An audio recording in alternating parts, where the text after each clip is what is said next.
2 Kings chapter 1. After Ahab's death, Moab rebelled against Israel. Now Ahaziah had fallen through the lattice of his upper room in Samaria and injured himself. So he sent messengers, saying to them, "Go and consult Baal-zebub, the god of Ekron, to see if I will recover from this injury." But the angel of the Lord said to Elijah the Tishbite, "Go up and meet the messengers of the king of Samaria, and ask them, is it because there is no God in Israel that you are going off to consult Baal-zebub, the god of Ekron? Therefore this is what the Lord says, you will not leave the bed you are lying on, you will certainly die." So Elijah went. When the messengers returned to the king, he asked them, "Why have you come back?" "A man came to meet us," they replied. "and he said to us, 'Go back to the king who sent you and tell him, this is what the Lord says. Is it because there is no God in Israel that you are sending men to consult Baal-zebub, the god of Ekron? Therefore you will not leave the bed you are lying on. You will certainly die.'" The king asked them. "What kind of man was it who came to meet you and told you this?" They replied. "He was a man with a garment of hair and with a leather belt around his waist." The king said. "That was Elijah the Tishbite." Then he sent to Elijah a captain with his company of 50 men. The captain went up to Elijah, who was sitting on the top of a hill, and said to him, "Man of God, the king says, come down." Elijah answered the captain, "If I am a man of God, may fire come down from heaven and consume you and your 50 men." Then fire fell from heaven and consumed the captain and his men. At this the king sent to Elijah another captain with his 50 men. The captain said to him, "Man of God, this is what the king says. Come down at once." "If I am a man of God," Elijah replied, may fire come down from heaven and consume you and your 50 men." Then the fire of God fell from heaven and consumed him and his 50 men. So the king sent a third captain with his 50 men. This third captain went up and fell on his knees before Elijah. "Man of God," he begged, "please have respect for my life and the lives of these 50 men, your servants. See, fire has fallen from heaven and consumed the first 2 captains and all their men. But now, have respect for my life." The angel of the Lord said to Elijah, "Go down with him. Do not be afraid of him." So Elijah got up and went down with him to the king. He told the king, "This is what the Lord says. Is it because there is no God in Israel for you to consult that you have sent messengers to consult Baal-zebub, the god of Ekron? Because you have done this, you will never leave the bed you are lying on. You will certainly die." So he died, according to the word of the Lord that Elijah had spoken. Because Ahaziah had no son, Joram succeeded him as king in the 2nd year of Jehoram, son of Jehoshaphat, king of Judah. As for all the other events of Ahaziah's reign, and what he did, are they not written in the book of the annals of the kings of Israel? Chapter 2. When the Lord was about to take Elijah up to heaven in a whirlwind, Elijah and Elisha were on their way from Gilgal. Elijah said to Elisha, "Stay here. The Lord has sent me to Bethel." But Elisha said, "As surely as the Lord lives and as you live, I will not leave you." So they went down to Bethel. The company of the prophets at Bethel came out to Elisha and asked, "Do you know that the Lord is going to take your master from you today?" "Yes, I know." Elisha replied. "But do not speak of it." Then Elijah said to him, "Stay here, Elisha. The Lord has sent me to Jericho." And he replied, "As surely as the Lord lives and as you live, I will not leave you." So they went to Jericho. The company of the prophets at Jericho went up to Elisha and asked him, "Do you know that the Lord is going to take your master from you today?" "Yes, I know." He replied. "But do not speak of it." Then Elijah said to him, "Stay here. The Lord has sent me to the Jordan." And he replied, "As surely as the Lord lives and as you live, I will not leave you." So the 2 of them walked on. 50 men of the company of the prophets went and stood at a distance, facing the place where Elijah and Elisha had stopped at the Jordan. Elijah took his cloak, rolled it up, and struck the water with it. The water divided to the right and to the left, and the 2 of them crossed over on dry ground. When they had crossed, Elijah said to Elisha, "Tell me, what can I do for you before I am taken from you?" "Let me inherit a double portion of your spirit." Elisha replied. "You have asked a difficult thing." Elijah said, "Yet if you see me when I am taken from you, it will be yours. Otherwise not. As they were walking along and talking together, suddenly a chariot of fire and horses of fire appeared and separated the two of them, and Elijah went up to heaven in a whirlwind. Elisha saw this and cried out, My father! My father! The chariots and horsemen of Israel! And Elisha saw him no more. Then he took hold of his own clothes and tore them apart. He picked up the cloak that had fallen from Elijah and went back and stood on the bank of the Jordan. Then he took the cloak that had fallen from him and struck the water with it. Where now is the Lord, the God of Elijah? He asked. When he struck the water, it divided to the right and to the left, and he crossed over. The company of the prophets from Jericho who were watching said, The spirit of Elijah is resting on Elisha. And they went to meet him and bowed to the ground before him. Look, They said, we, your servants, have 50 able men. Let them go and look for your master. Perhaps the Spirit of the Lord has picked him up and set him down on some mountain or in some valley. No, Elisha replied. do not send them. But they persisted until he was too ashamed to refuse. So he said, Send them. And they sent 50 men, who searched for 3 days, but did not find him. When they returned to Elisha, who was staying in Jericho, he said to them, Didn't I tell you not to go? The men of the city said to Elisha, Look, our lord, this town is well situated, as you can see, but the water is bad and the land is unproductive. Bring me a new bowl, he said. and put salt in it. So they brought it to him. Then he went out to the spring and threw the salt into it, saying, This is what the Lord says. I have healed this water. Never again will it cause death or make the land unproductive. And the water has remained wholesome to this day, according to the word Elisha had spoken. From there Elisha went up to Bethel. As he was walking along the road, some youths came out of the town and jeered at him. Go on up, you bald head, They said. Go on up, you bald head. He turned around, looked at them, and called down a curse on them in the name of the Lord. Then 2 bears came out of the woods and mauled 42 of the youths. And he went on to Mount Carmel, and from there returned to Samaria. Chapter 3. Joram, son of Ahab, became king of Israel in Samaria in the 18th year of Jehoshaphat, king of Judah, and he reigned 12 years. He did evil in the eyes of the Lord, but not as his father and mother had done. He got rid of the sacred stone of Baal that his father had made. Nevertheless, he clung to the sins of Jeroboam, son of Nebat, which he had caused Israel to commit. He did not turn away from them. Now Mesha, king of Moab, raised sheep, and he had to supply the king of Israel with 100,000 lambs and with the wool of 100,000 rams. But after Ahab died, the king of Moab rebelled against the king of Israel. So at that time King Joram set out from Samaria and mobilized all Israel. He also sent this message to Jehoshaphat, king of Judah. The king of Moab has rebelled against me. Will you go with me to fight against Moab? I will go with you. He replied. I am as you are, my people as your people, my horses as your horses. By what route shall we attack? He asked. Through the desert of Edom, he answered. So the king of Israel set out with the king of Judah and the king of Edom. After a roundabout march of 7 days, the army had no more water for themselves or for the animals with them. What? Exclaimed the king of Israel. Has the Lord called us 3 kings together only to hand us over to Moab? But Jehoshaphat asked, Is there no prophet of the Lord here, that we may inquire of the Lord through him? An officer of the king of Israel answered, Elisha, son of Shaphat, is here. He used to pour water on the hands of Elijah. Jehoshaphat said, The word of the Lord is with him. So the king of Israel and Jehoshaphat and the king of Edom went down to him. Elisha said to the king of Israel, What do we have to do with each other? Go to the prophets of your father and the prophets of your mother. No, the king of Israel answered, because it was the Lord who called us 3 kings together to hand us over to Moab. Elisha said, As surely as the Lord Almighty lives, whom I serve, if I did not have respect for the presence of Jehoshaphat, king of Judah, I would not look at you or even notice you. But now bring me a harpist. While the harpist was playing, the hand of the Lord came upon Elisha, and he said, This is what the Lord says. Make this valley full of ditches, for this is what the Lord says.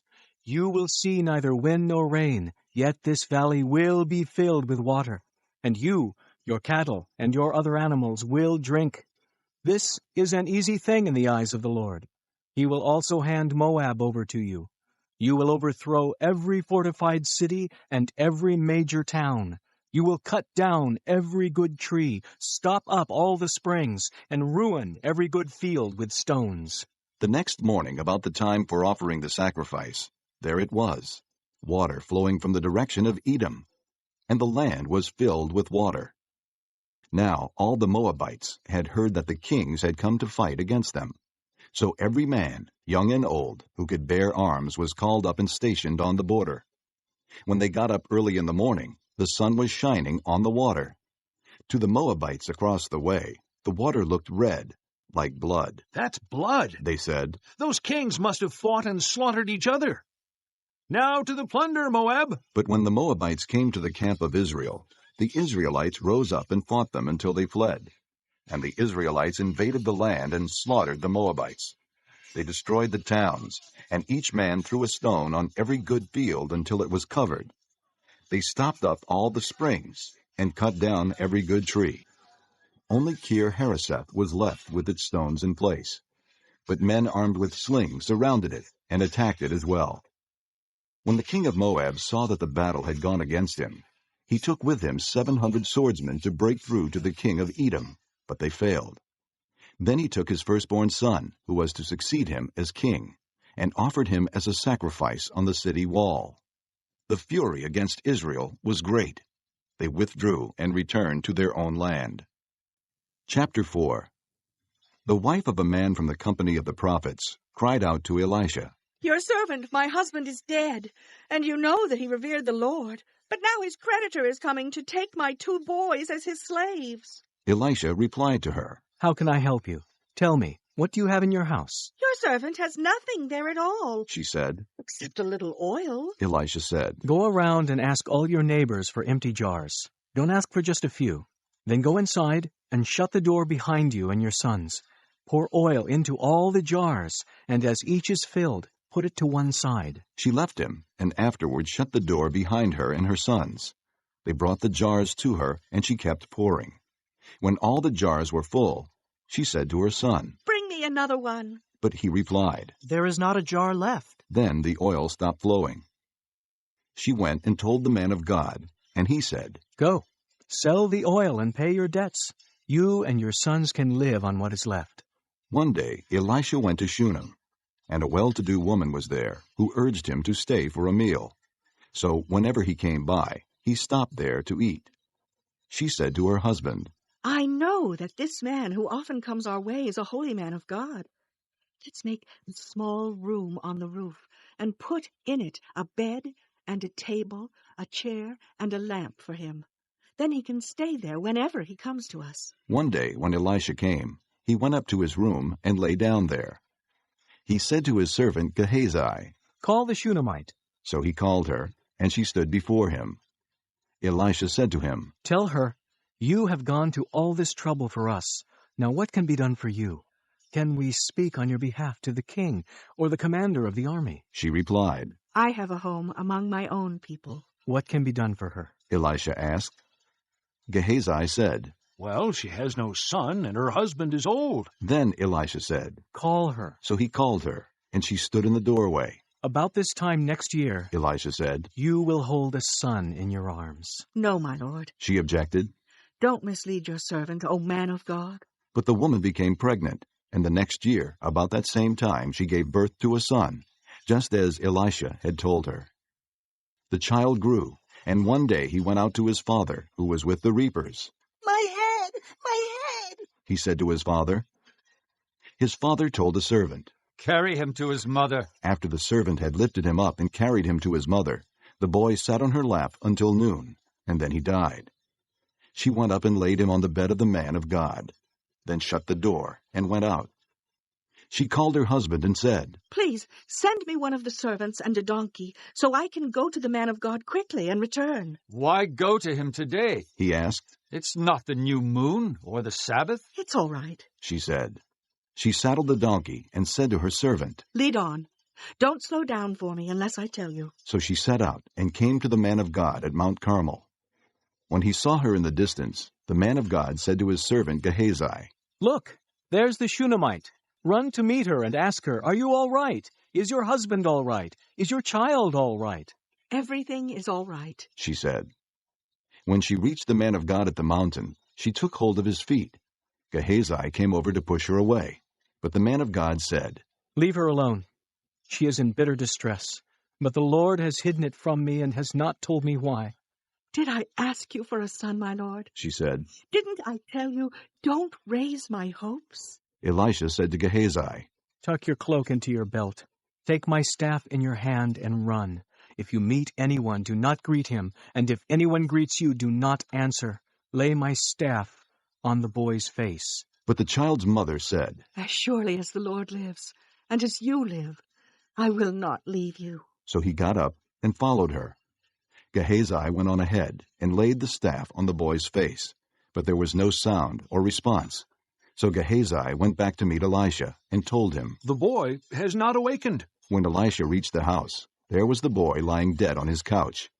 He went in, shut the door on the two of them, and prayed to the Lord. Then he got on the bed and lay upon the boy, mouth to mouth, eyes to eyes, hands to hands. As he stretched himself out upon him, the boy's body grew warm. Elisha turned away and walked back and forth in the room, and then got on the bed and stretched out upon him once more. The boy sneezed 7 times and opened his eyes. Elisha summoned Gehazi and said, Call the Shunammite. And he did. When she came, he said, Take your son. She came in, fell at his feet, and bowed to the ground.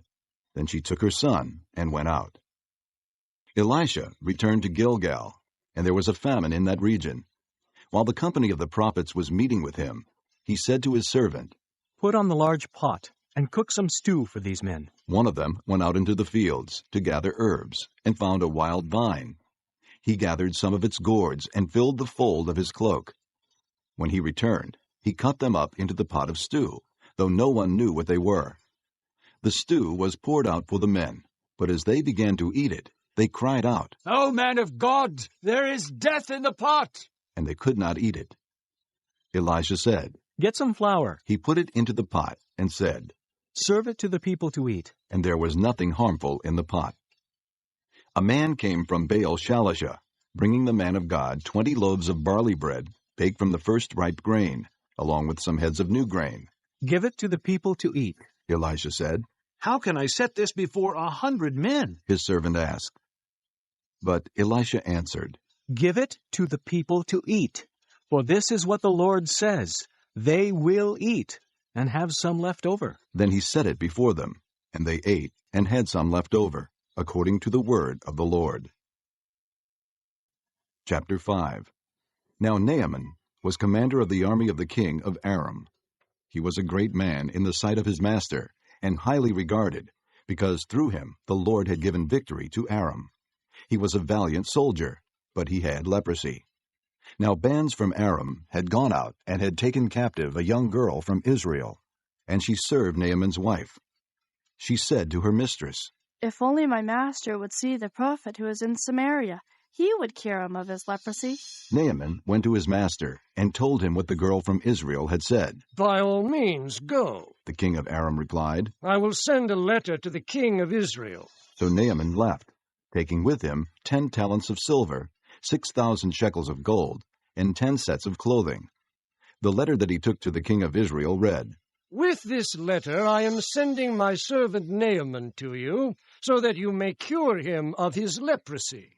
As soon as the king of Israel read the letter, he tore his robes and said, Am I God? Can I kill and bring back to life? Why does this fellow send someone to me to be cured of his leprosy? See how he was trying to pick a quarrel with me? When Elijah the man of God heard that the king of Israel had torn his robes, he sent him this message. Why have you torn your robes?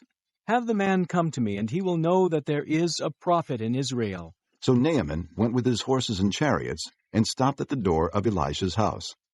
Elisha sent a messenger to say to him, Go, wash yourself 7 times in the Jordan, and your flesh will be restored, and you will be cleansed. But Naaman went away angry and said, I thought that he would surely come out to me and stand and call on the name of the Lord his God, wave his hand over the spot, and cure me of my leprosy. Are not Abana and Pharpar, the rivers of Damascus? better than any of the waters of Israel? Couldn't I wash in them and be cleansed? So he turned and went off in a rage. Naaman's servants went to him and said, My father, if the prophet had told you to do some great thing, would you not have done it? How much more, then, when he tells you, wash and be cleansed? So he went down and dipped himself in the Jordan 7 times, as the man of God had told him, and his flesh was restored, and became clean like that of a young boy. Then Naaman and all his attendants went back to the man of God. He stood before him and said, Now I know that there is no God in all the world except in Israel. Please, accept now a gift from your servant.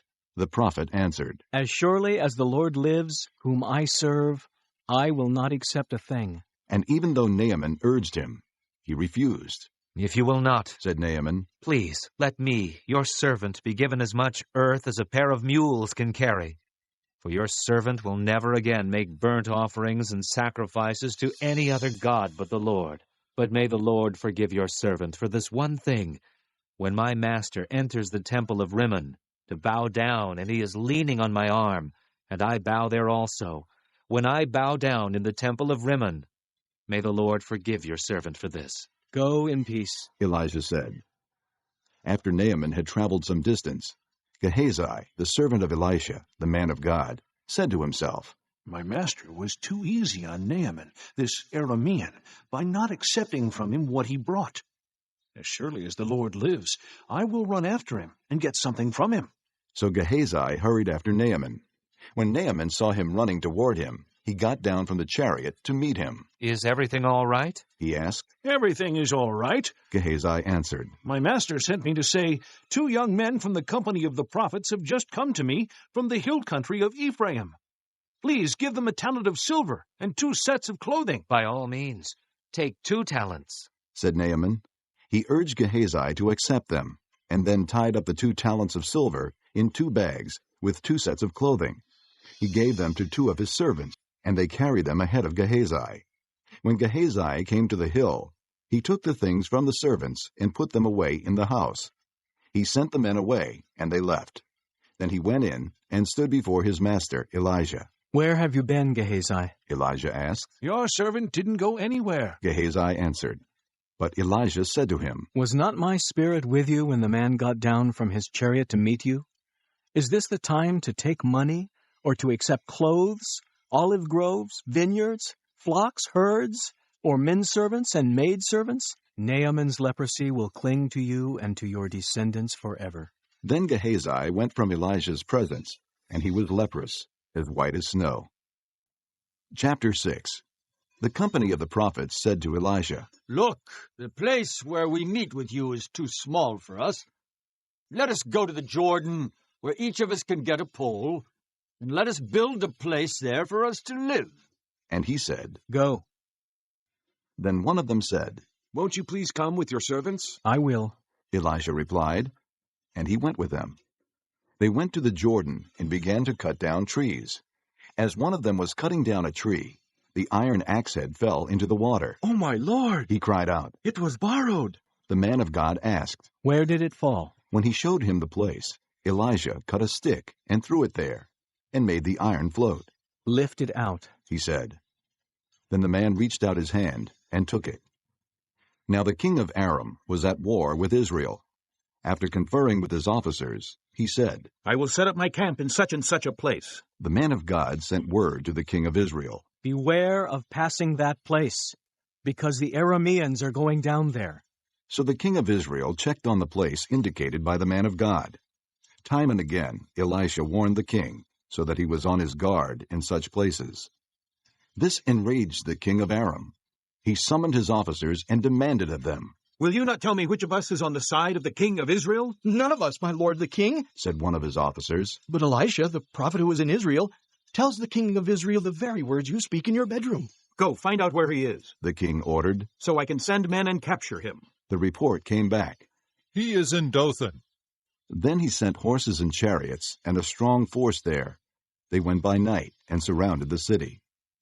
When the servant of the man of God got up and went out early the next morning, an army with horses and chariots had surrounded the city. Oh, my lord, what shall we do? The servant asked. Don't be afraid. The prophet answered. Those who are with us are more than those who are with them.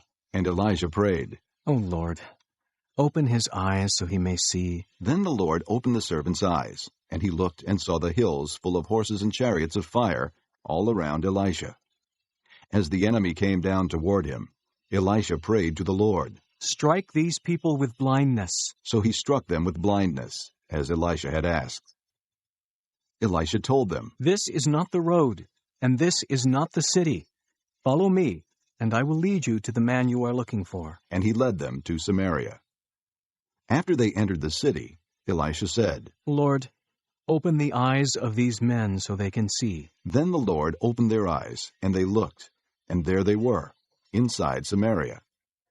When the king of Israel saw them, he asked Elisha, Shall I kill them, my father? Shall I kill them? Do not kill them, he answered. Would you kill men you have captured with your own sword or bow? Set food and water before them so that they may eat and drink, and then go back to their master. So he prepared a great feast for them, and after they had finished eating and drinking, he sent them away, and they returned to their master. So the bands from Aram stopped raiding Israel's territory. Sometime later, Ben-Hadad, king of Aram, mobilized his entire army and marched up and laid siege to Samaria. There was a great famine in the city. The siege lasted so long that a donkey's head sold for 80 shekels of silver, and a quarter of a cab of seed pods for 5 shekels. As the king of Israel was passing by on the wall, a woman cried to him, Help me, my lord the king. The king replied, If the Lord does not help you, where can I get help for you? From the threshing floor? From the winepress? Then he asked her, What's the matter? She answered, This woman said to me, Give up your son so we may eat him today, and tomorrow we'll eat my son. So we cooked my son and ate him. The next day I said to her, Give up your son so we may eat him. But she had hidden him.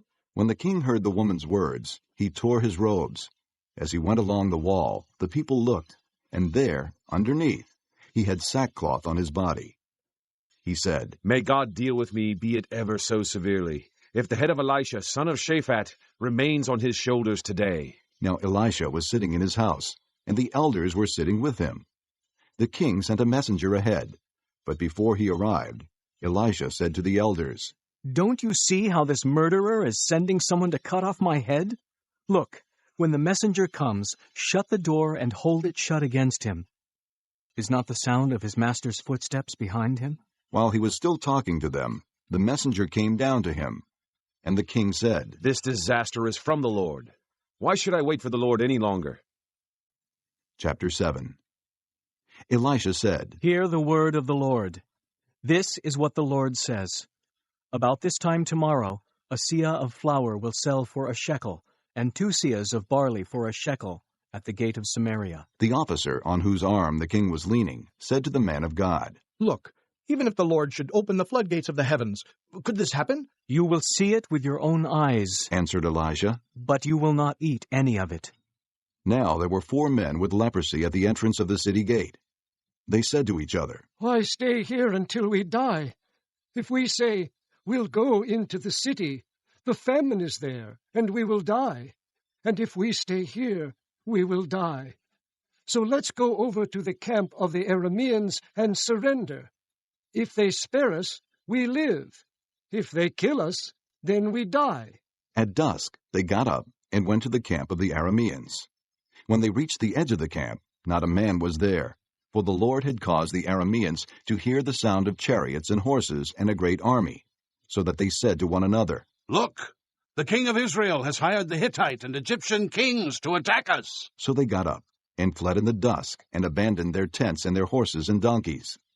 They left the camp as it was and ran for their lives. The men who had leprosy reached the edge of the camp and entered one of the tents. They ate and drank and carried away silver, gold, and clothes, and went off and hid them.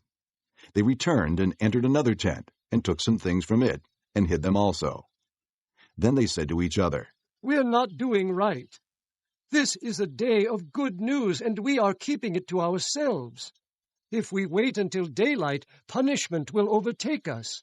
Let's go at once and report this to the royal palace. So they went and called out to the city gatekeepers and told them, We went into the Aramean camp, and not a man was there, not a sound of anyone, only tethered horses and donkeys, and the tents left just as they were. The gatekeepers shouted the news, and it was reported within the palace. The king got up in the night and said to his officers, I will tell you what the Arameans have done to us. They know we are starving, so they have left the camp to hide in the countryside, thinking they will surely come out, and then we will take them alive and get into the city. One of his officers answered, Have some men take 5 of the horses that are left in the city. Their plight will be like that of all the Israelites left here. Yes, they will only be like all these Israelites who are doomed. So let us send them to find out what happened. So they selected 2 chariots with their horses, and the king sent them after the Aramean army. He commanded the drivers, Go and find out what has happened. They followed them as far as the Jordan, and they found the whole road strewn with the clothing and equipment the Arameans had thrown away in their headlong flight. So the messengers returned and reported to the king. Then the people went out and plundered the camp of the Arameans. So a seah of flour sold for a shekel, and 2 seahs of barley sold for a shekel, as the Lord had said. Now the king had put the officer on whose arm he leaned in charge of the gate, and the people trampled him in the gateway, and he died, just as the man of God had foretold when the king came down to his house. It happened as the man of God had said to the king, About this time tomorrow, a seah of flour will sell for a shekel, and 2 seahs of barley for a shekel at the gate of Samaria. The officer had said to the man of God, Look, even if the Lord should open the floodgates of the heavens, could this happen? The man of God had replied, You will see it with your own eyes, but you will not eat any of it. And that is exactly what happened to him, for the people trampled him in the gateway, and he died. Chapter 8. Now Elisha had said to the woman whose son he had restored to life, Go away with your family and stay for a while wherever you can, because the Lord has decreed a famine in the land that will last 7 years. The woman proceeded to do as the man of God said. She and her family went away and stayed in the land of the Philistines 7 years. At the end of the 7 years, she came back from the land of the Philistines and went to the king to beg for her house and land. The king was talking to Gehazi, the servant of the man of God, and had said, Tell me about all the great things Elisha has done. Just as Gehazi was telling the king how Elisha had restored the dead to life, the woman whose son Elisha had brought back to life came to beg the king for her house and land. Gehazi said, This is the woman, my lord the king, and this is her son, whom Elisha restored to life. The king asked the woman about it, and she told him. Then he assigned an official to her case, and said to him, Give back everything that belonged to her, including all the income from her land from the day she left the country until now. Elijah went to Damascus, and Ben-Hadad, king of Aram, was ill. When the king was told, The man of God has come all the way up here, he said to Hazael, Take a gift with you, and go to meet the man of God. Consult the Lord through him. Ask him, Will I recover from this illness? Hazael went to meet Elijah, taking with him, as a gift, 40 camel loads of all the finest wares of Damascus. He went in and stood before him and said, Your son, Ben-Hadad, king of Aram, has sent me to ask, Will I recover from this illness? Elijah answered, Go and say to him, You will certainly recover, but the Lord has revealed to me that he will in fact die. He stared at him with a fixed gaze until Hazael felt ashamed. Then the man of God began to weep. Why is my lord weeping? Asked Hazael. Because I know the harm you will do to the Israelites. He answered, You will set fire to their fortified places, kill their young men with the sword, dash their little children to the ground, and rip open their pregnant women. Hazael said, How could your servant, a mere dog, accomplish such a feat? The Lord has shown me that you will become king of Aram, answered Elijah. Then Hazael left Elijah and returned to his master. When Ben-Hadad asked, What did Elisha say to you? Hazael replied, He told me that you would certainly recover. But the next day he took a thick cloth, soaked it in water, and spread it over the king's face, so that he died. Then Hazael succeeded him as king. In the 5th year of Joram, son of Ahab, king of Israel, when Jehoshaphat was king of Judah, Jehoram son of Jehoshaphat began his reign as king of Judah. He was 32 years old when he became king, and he reigned in Jerusalem 8 years. He walked in the ways of the kings of Israel, as the house of Ahab had done, for he married a daughter of Ahab. He did evil in the eyes of the Lord. Nevertheless, for the sake of his servant David, the Lord was not willing to destroy Judah. He had promised to maintain a lamp for David and his descendants forever. In the time of Jehoram, Edom rebelled against Judah and set up its own king. So Jehoram went to Zair with all his chariots. The Edomites surrounded him and his chariot commanders, but he rose up and broke through by night. His army, however, fled back home. To this day, Edom has been in rebellion against Judah. Libnah revolted at the same time. As for the other events of Jehoram's reign and all he did, are they not written in the book of the annals of the kings of Judah? Jehoram rested with his fathers and was buried with them in the city of David. And Ahaziah his son succeeded him as king. In the 12th year of Joram son of Ahab king of Israel, Ahaziah son of Jehoram king of Judah began to reign. Ahaziah was 22 years old when he became king, and he reigned in Jerusalem 1 year. His mother's name was Athaliah, a granddaughter of Omri, king of Israel.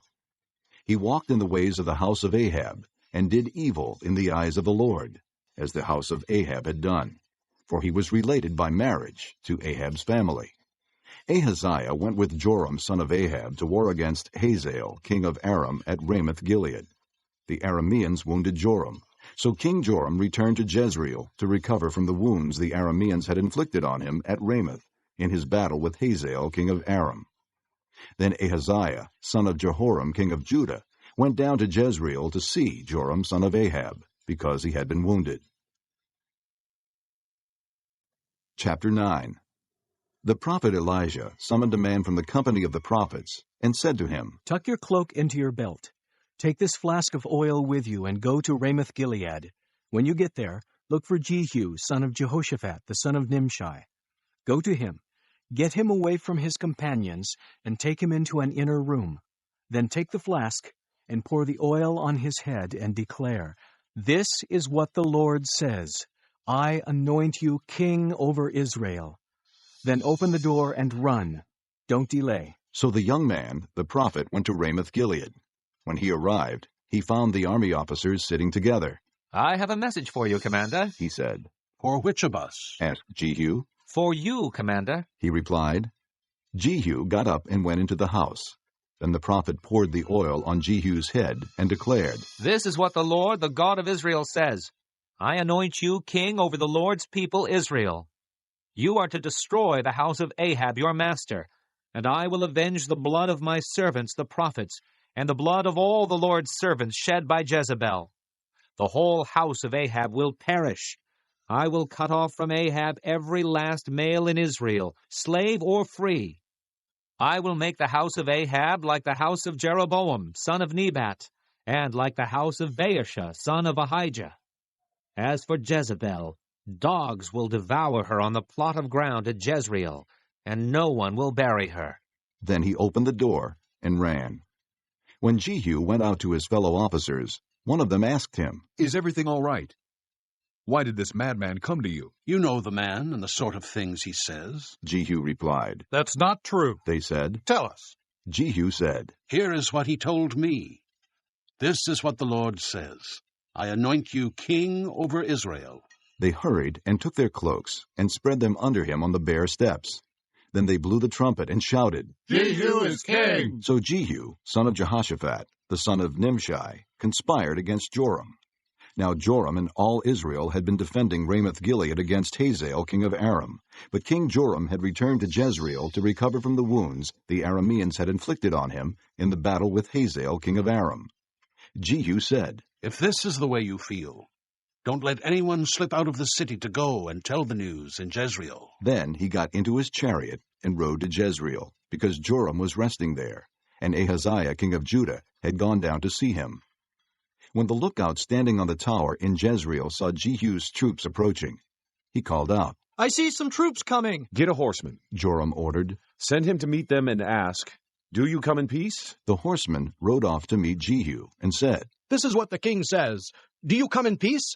What do you have to do with peace? Jehu replied. Fall in behind me. The lookout reported. The messenger has reached them, but he isn't coming back. So the king sent out a second horseman. When he came to them, he said, This is what the king says. Do you come in peace? Jehu replied. What do you have to do with peace? Fall in behind me. The lookout reported. He has reached them, but he isn't coming back either. The driving is like that of Jehu, son of Nimshi. He drives like a madman. Hitch up my chariot, Joram ordered. And when it was hitched up, Joram, king of Israel, and Ahaziah, king of Judah, rode out, each in his own chariot, to meet Jehu. They met him at the plot of ground that had belonged to Naboth the Jezreelite. When Joram saw Jehu, he asked, Have you come in peace, Jehu? How can there be peace? Jehu replied, As long as all the idolatry and witchcraft of your mother Jezebel abound. Joram turned about and fled, calling out to Ahaziah, Treachery, Ahaziah! Then Jehu drew his bow and shot Joram between the shoulders. The arrow pierced his heart, and he slumped down in his chariot. Jehu said to Bidkar, his chariot officer, Pick him up and throw him on the field that belonged to Naboth the Jezreelite. Remember how you and I were riding together in chariots behind Ahab his father, when the Lord made this prophecy about him.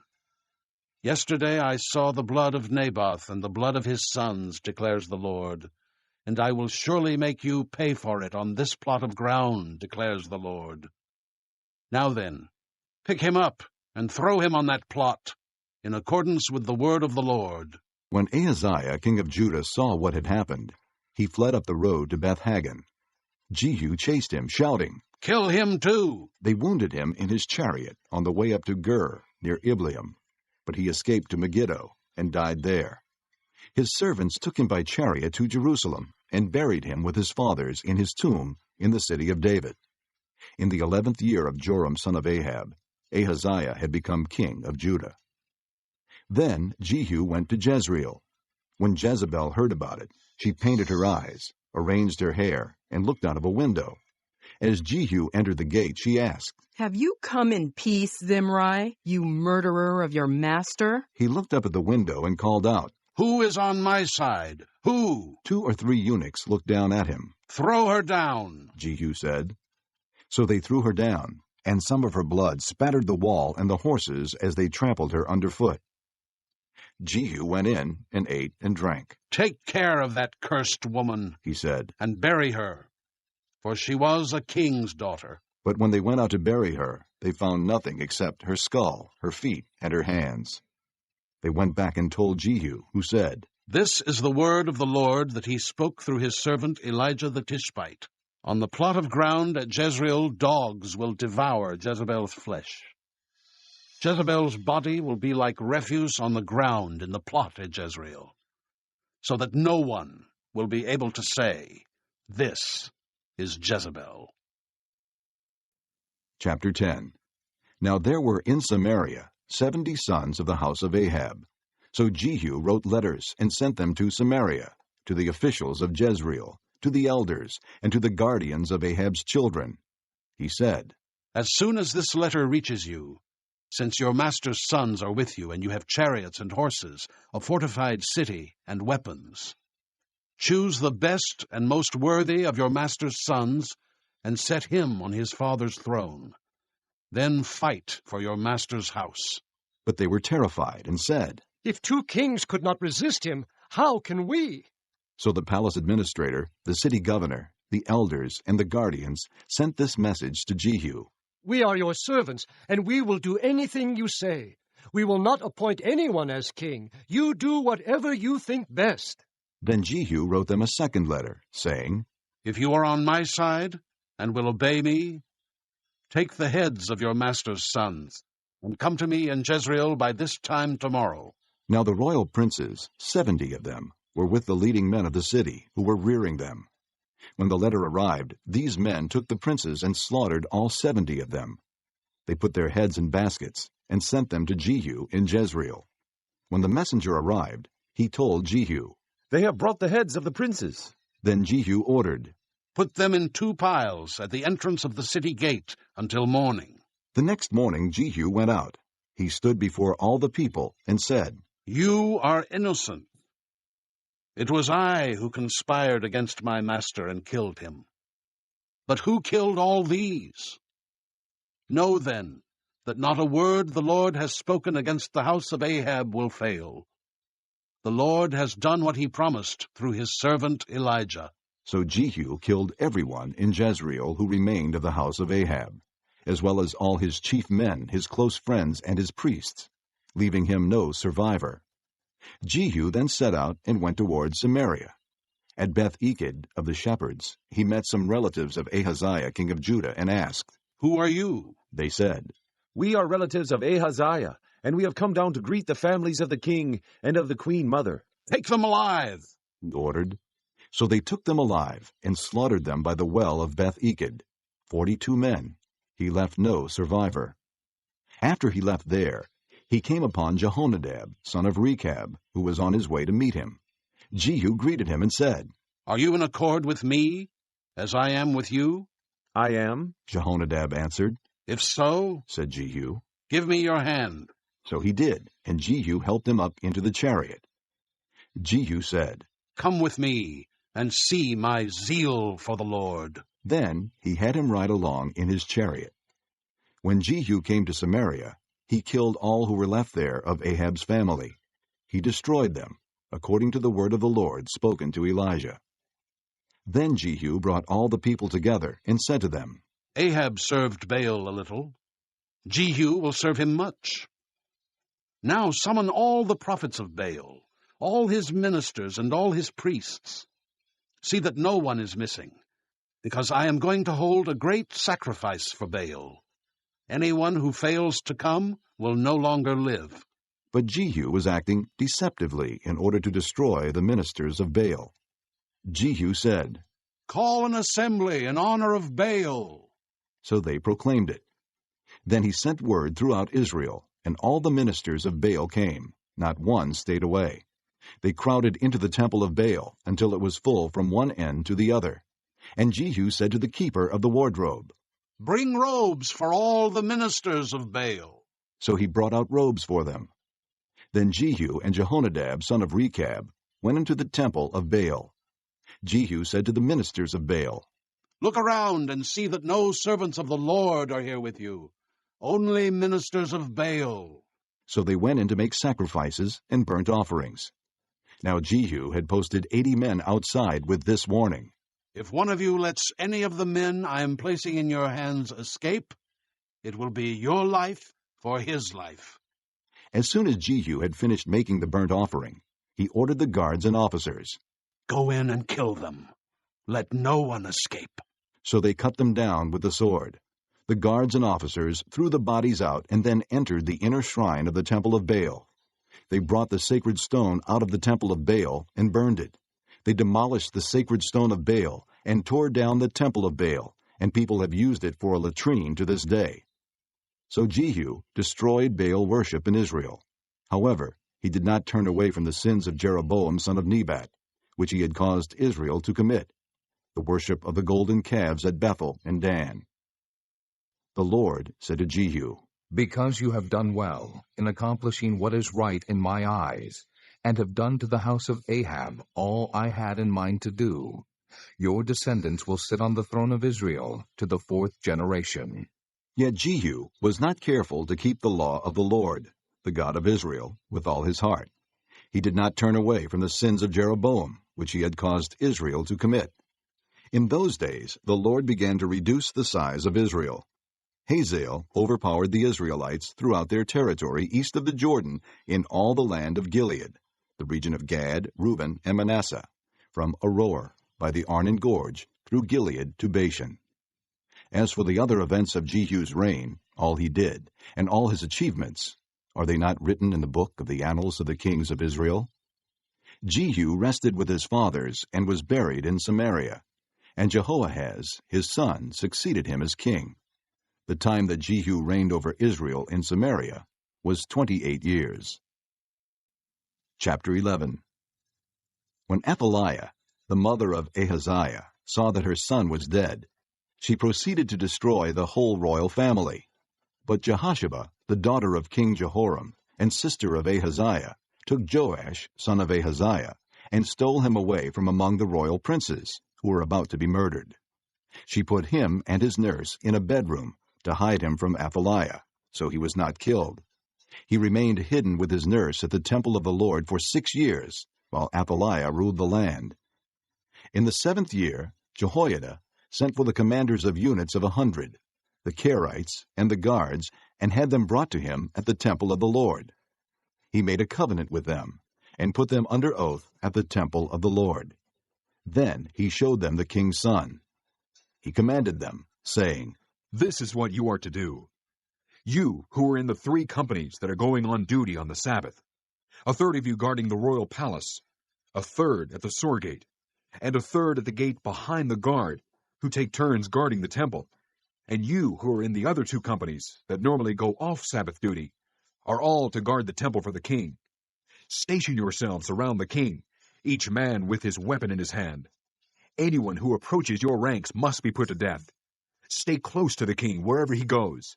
The commanders of units of 100 did just as Jehoiada the priest ordered. Each one took his men, those who were going on duty on the Sabbath, and those who were going off duty, and came to Jehoiada the priest. Then he gave the commanders the spears and shields that had belonged to King David, and that were in the temple of the Lord. The guards, each with his weapon in his hand, stationed themselves around the king, near the altar and the temple, from the south side to the north side of the temple. Jehoiada brought out the king's son, and put the crown on him. He presented him with a copy of the covenant, and proclaimed him king. They anointed him, and the people clapped their hands and shouted, "Long live the king!" When Athaliah heard the noise made by the guards and the people, she went to the people at the temple of the Lord. She looked, and there was the king, standing by the pillar, as the custom was. The officers and the trumpeters were beside the king, and all the people of the land were rejoicing and blowing trumpets. Then Athaliah tore her robes and called out, "Treason! Treason!" Jehoiada the priest ordered the commanders of units of 100, who were in charge of the troops, "Bring her out between the ranks, and put to the sword anyone who follows her." For the priest had said, "She must not be put to death in the temple of the Lord." So they seized her as she reached the place where the horses enter the palace grounds, and there she was put to death. Jehoiada then made a covenant between the Lord and the king and people, that they would be the Lord's people. He also made a covenant between the king and the people. All the people of the land went to the temple of Baal and tore it down. They smashed the altars and idols to pieces, and killed Mattan, the priest of Baal, in front of the altars. Then Jehoiada, the priest, posted guards at the temple of the Lord. He took with him the commanders of hundreds, the Kerites, the guards, and all the people of the land, and together they brought the king down from the temple of the Lord, and went into the palace, entering by way of the gate of the guards. The king then took his place on the royal throne, and all the people of the land rejoiced.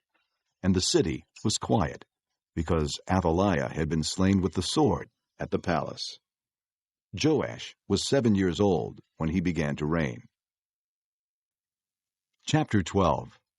In the 7th year of Jehu, Joash became king, and he reigned in Jerusalem 40 years. His mother's name was Zibiah. She was from Beersheba. Joash did what was right in the eyes of the Lord all the years Jehoiada the priest instructed him. The high places, however, were not removed. The people continued to offer sacrifices and burn incense there. Joash said to the priests, "Collect all the money that is brought as sacred offerings to the temple of the Lord, the money collected in the census, the money received from personal vows, and the money brought voluntarily to the temple. Let every priest receive the money from one of the treasurers, and let it be used to repair whatever damage is found in the temple." But by the 23rd year of King Joash, the priests still had not repaired the temple. Therefore King Joash summoned Jehoiada the priest, and the other priest, and asked them, "Why aren't you repairing the damage done to the temple? Take no more money from your treasurers, but hand it over for repairing the temple." The priests agreed that they would not collect any more money from the people, and that they would not repair the temple themselves. Jehoiada the priest took a chest and bored a hole in its lid. He placed it beside the altar, on the right side as one enters the temple of the Lord. The priests who guarded the entrance put into the chest all the money that was brought to the temple of the Lord. Whenever they saw that there was a large amount of money in the chest, the royal secretary and the high priest came, counted the money that had been brought into the temple of the Lord, and put it into bags. When the amount had been determined, they gave the money to the men appointed to supervise the work on the temple. With it, they paid those who worked on the temple of the Lord, the carpenters and builders, the masons and stonecutters. They purchased timber and dressed stone for the repair of the temple of the Lord, and met all the other expenses of restoring the temple. The money brought into the temple was not spent for making silver basins, wick trimmers, sprinkling bowls, trumpets, or any other articles of gold or silver for the temple of the Lord.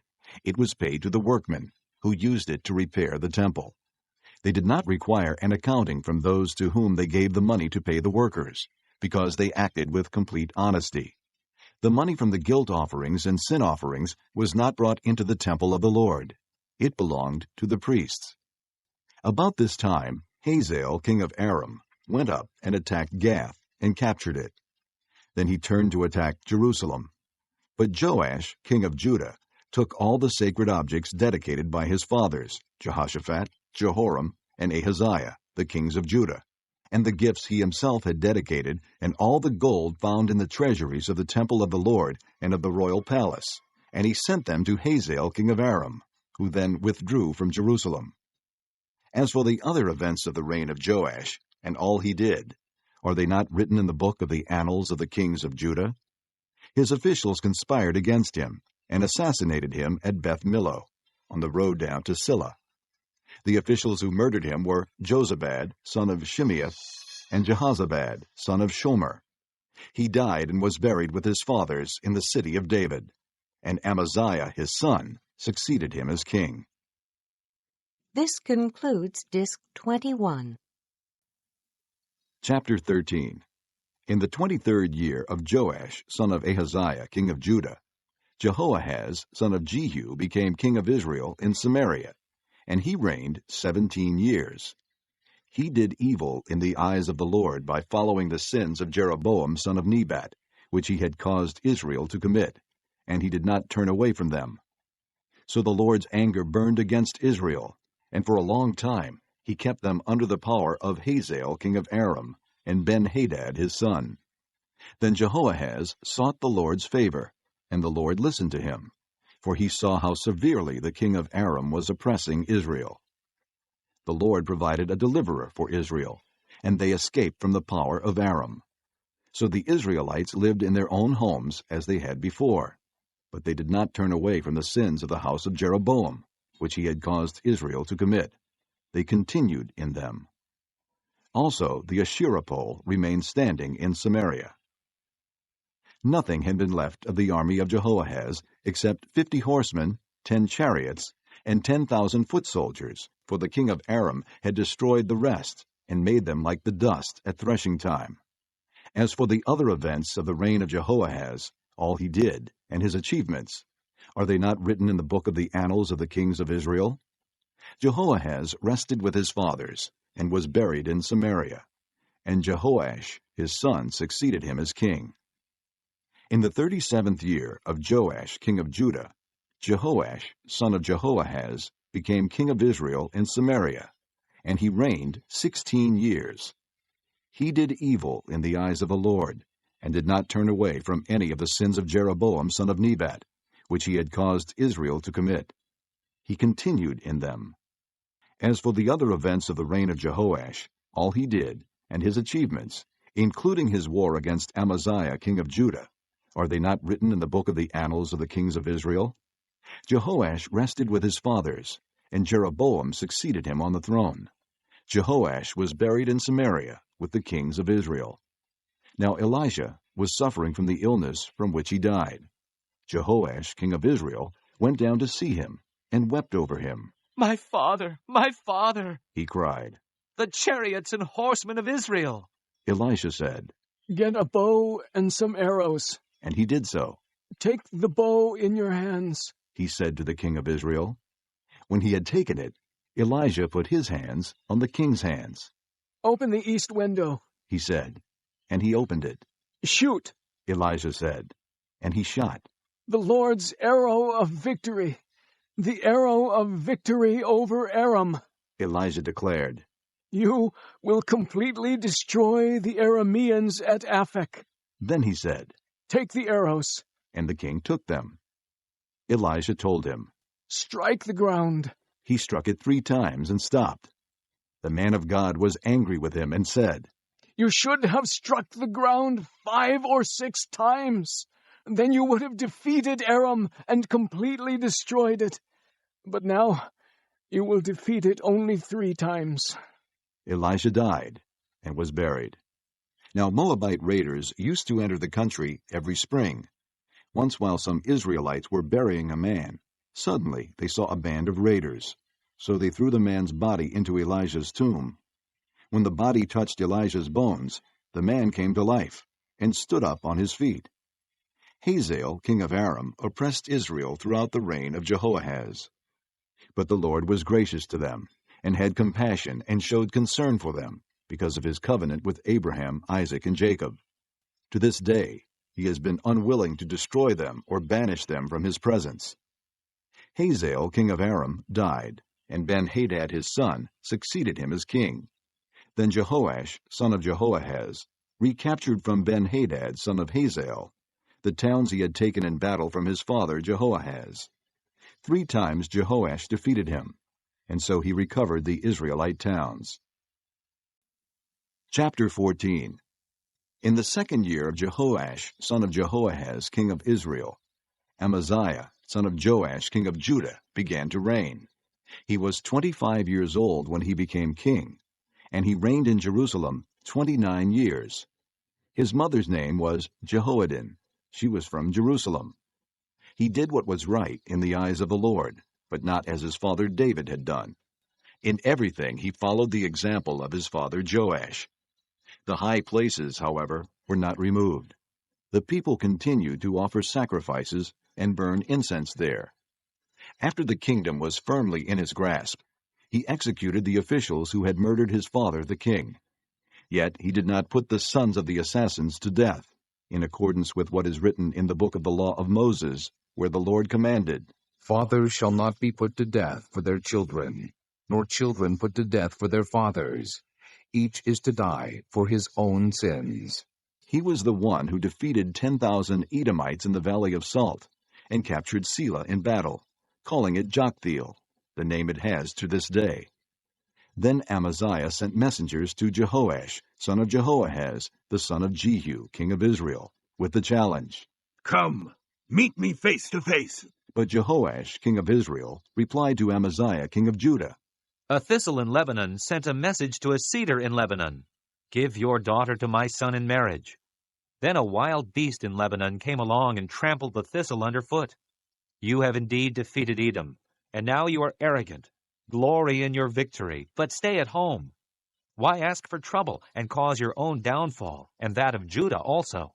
Amaziah, however, would not listen. So Jehoash, king of Israel, attacked. He and Amaziah, king of Judah, faced each other at Beth-Shemesh in Judah. Judah was routed by Israel, and every man fled to his home. Jehoash, king of Israel, captured Amaziah, king of Judah, the son of Joash, the son of Ahaziah, at Beth-Shemesh. Then Jehoash went to Jerusalem and broke down the wall of Jerusalem from the Ephraim gate to the corner gate, a section about 600 feet long. He took all the gold and silver and all the articles found in the temple of the Lord and in the treasuries of the royal palace. He also took hostages and returned to Samaria. As for the other events of the reign of Jehoash, what he did, and his achievements, including his war against Amaziah king of Judah, are they not written in the book of the annals of the kings of Israel? Jehoash rested with his fathers and was buried in Samaria with the kings of Israel, and Jeroboam his son succeeded him as king. Amaziah, son of Joash king of Judah, lived for 15 years after the death of Jehoash, son of Jehoahaz king of Israel. As for the other events of Amaziah's reign, are they not written in the book of the annals of the kings of Judah? They conspired against him in Jerusalem, and he fled to Lachish. but they sent men after him to Lachish and killed him there. He was brought back by horse, and was buried in Jerusalem with his fathers, in the city of David. Then all the people of Judah took Azariah, who was 16 years old, and made him king in place of his father Amaziah. He was the one who rebuilt Elath and restored it to Judah, after Amaziah rested with his fathers.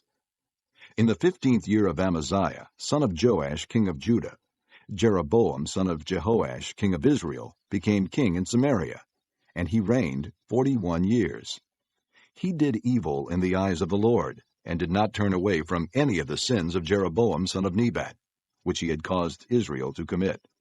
He was the one who restored the boundaries of Israel from Lebo-Hamath to the sea of the Arabah, in accordance with the word of the Lord, the God of Israel, spoken through his servant Jonah, son of Amittai, the prophet from Gath-hepher. The Lord had seen how bitterly everyone in Israel, whether slave or free, was suffering. There was no one to help them.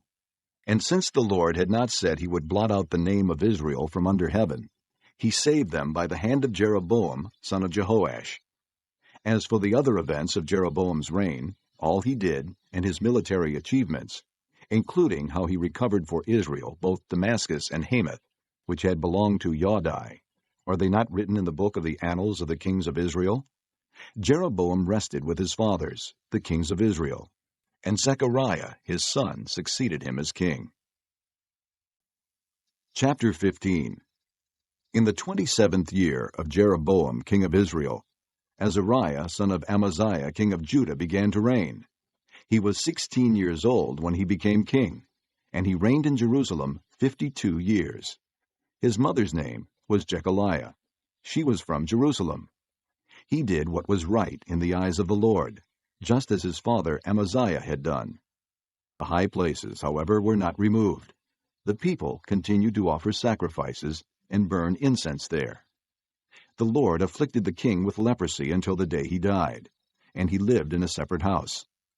Jotham, the king's son, had charge of the palace and governed the people of the land. As for the other events of Azariah's reign, and all he did, are they not written in the book of the annals of the kings of Judah? Azariah rested with his fathers, and was buried near them in the city of David, and Jotham his son succeeded him as king. In the 38th year of Azariah king of Judah, Zechariah son of Jeroboam became king of Israel in Samaria, and he reigned 6 months. He did evil in the eyes of the Lord, as his fathers had done. He did not turn away from the sins of Jeroboam son of Nebat, which he had caused Israel to commit. Shallum son of Jabesh conspired against Zechariah. He attacked him in front of the people, assassinated him, and succeeded him as king. The other events of Zechariah's reign are written in the book of the annals of the kings of Israel. So the word of the Lord spoken to Jehu was fulfilled. Your descendants will sit on the throne of Israel to the 4th generation. Shallum, son of Jabesh, became king in the 39th year of Uzziah, king of Judah, and he reigned in Samaria 1 month. Then Menahem, son of Gadai, went from Tirzah up to Samaria. He attacked Shallum, son of Jabesh, in Samaria, assassinated him, and succeeded him as king. The other events of Shallum's reign and the conspiracy he led are written in the book of the annals of the kings of Israel. At that time, Menahem, starting out from Tirzah, attacked Tiphsah and everyone in the city and its vicinity, because they refused to open their gates. He sacked Tiphsah and ripped open all the pregnant women. In the 39th year of Azariah, king of Judah, Menahem, son of Gadai, became king of Israel, and he reigned in Samaria 10 years. He did evil in the eyes of the Lord. During his entire reign, he did not turn away from the sins of Jeroboam, son of Nebat, which he had caused Israel to commit. Then Pul, king of Assyria, invaded the land, and Menahem gave him 1,000 talents of silver to gain his support and strengthen his own hold on the kingdom. Menahem exacted this money from Israel. Every wealthy man had to contribute 50 shekels of silver to be given to the king of Assyria. So the king of Assyria withdrew and stayed in the land no longer. As for the other events of Menahem's reign and all he did, are they not written in the book of the annals of the kings of Israel? Menahem rested with his fathers, and Pekahiah his son succeeded him as king. In the 50th year of Azariah king of Judah, Pekahiah son of Menahem became king of Israel in Samaria, and he reigned 2 years. Pekahiah did evil in the eyes of the Lord. He did not turn away from the sins of Jeroboam son of Nebat, which he had caused Israel to commit. One of his chief officers, Pekah son of Remaliah, conspired against him. Taking 50 men of Gilead with him, he assassinated Pekahiah, along with Argob and Ariah, in the citadel of the royal palace at Samaria. So Pekah killed Pekahiah, and succeeded him as king. The other events of Pekahiah's reign, and all he did, are written in the book of the annals of the kings of Israel. In the 52nd year of Azariah king of Judah, Pekah son of Remaliah became king of Israel in Samaria, and he reigned 20 years. He did evil in the eyes of the Lord. He did not turn away from the sins of Jeroboam son of Nebat, which he had caused Israel to commit. In the time of Pekah, king of Israel, Tiglath-Pileser, king of Assyria, came and took Ijon, Abel-Beth-Maacah, Genoa, Kedesh, and Hazor. He took Gilead and Galilee, including all the land of Naphtali, and deported the people to Assyria. Then Hoshea, son of Elah, conspired against Pekah, son of Remaliah. He attacked and assassinated him, and then succeeded him as king in the 20th year of Jotham, son of Uzziah. As for the other events of Pekah's reign, and all he did, are they not written in the book of the annals of the kings of Israel? In the 2nd year of Pekah, son of Remaliah, king of Israel, Jotham, son of Uzziah, king of Judah, began to reign. He was 25 years old when he became king, and he reigned in Jerusalem 16 years. His mother's name was Jerusha, daughter of Zadok. He did what was right in the eyes of the Lord, just as his father Uzziah had done. The high places, however, were not removed. The people continued to offer sacrifices and burn incense there. Jotham rebuilt the upper gate of the temple of the Lord. As for the other events of Jotham's reign, and what he did, are they not written in the book of the annals of the kings of Judah? In those days the Lord began to send Rezin king of Aram, and Pekah son of Remaliah against Judah. Jotham rested with his fathers, and was buried with them in the city of David, the city of his father. And Ahaz, his son, succeeded him as king. Chapter 16. In the 17th year of Pekah son of Remaliah, Ahaz, son of Jotham, king of Judah, began to reign. Ahaz was 20 years old when he became king, and he reigned in Jerusalem 16 years. Unlike David his father, he did not do what was right in the eyes of the Lord his God. He walked in the ways of the kings of Israel, and even sacrificed his son in the fire, following the detestable ways of the nations the Lord had driven out before the Israelites. He offered sacrifices and burned incense at the high places, on the hilltops, and under every spreading tree. Then Rezin, king of Aram, and Pekah son of Remaliah, king of Israel, marched up to fight against Jerusalem and besieged Ahaz, but they could not overpower him. At that time Rezin, king of Aram, recovered Elath for Aram by driving out the men of Judah. Edomites then moved into Elath, and have lived there to this day. Ahaz sent messengers to say to Tiglath-Pileser, king of Assyria, I am your servant and vassal. Come up and save me out of the hand of the king of Aram and of the king of Israel, who are attacking me. And Ahaz took the silver and gold found in the temple of the Lord and in the treasuries of the royal palace, and sent it as a gift to the king of Assyria. The king of Assyria complied by attacking Damascus and capturing it. He deported its inhabitants to Kir and put Rezin to death. Then King Ahaz went to Damascus to meet Tiglath-Pileser, king of Assyria. He saw an altar in Damascus, and sent to Uriah the priest a sketch of the altar, with detailed plans for its construction. So Uriah the priest built an altar in accordance with all the plans that King Ahaz had sent from Damascus, and finished it before King Ahaz returned. When the king came back from Damascus and saw the altar, he approached it and presented offerings on it. He offered up his burnt offering and grain offering, poured out his drink offering, and sprinkled the blood of his fellowship offerings on the altar. The bronze altar that stood before the Lord he brought from the front of the temple, from between the new altar and the temple of the Lord, and put it on the north side of the new altar. King Ahaz then gave these orders to Uriah the priest. On the large new altar, offer the morning burnt offering and the evening grain offering, the king's burnt offering and his grain offering, and the burnt offering of all the people of the land, and their grain offering and their drink offering. Sprinkle on the altar all the blood of the burnt offerings and sacrifices. But I will use the bronze altar for seeking guidance. And Uriah the priest did just as King Ahaz had ordered. King Ahaz took away the side panels and removed the basins from the movable stands. He removed the sea from the bronze bowls that supported it, and set it on a stone base. He took away the Sabbath canopy that had been built at the temple, and removed the royal entryway outside the temple of the Lord, in deference to the king of Assyria.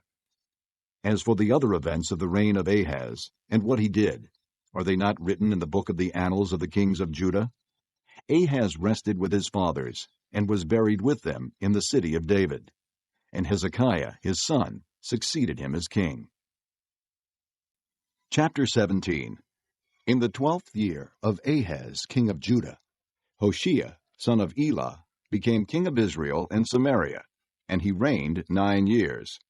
He did evil in the eyes of the Lord, but not like the kings of Israel who preceded him. Shalmaneser, king of Assyria, came up to attack Hoshea, who had been Shalmaneser's vassal and had paid him tribute.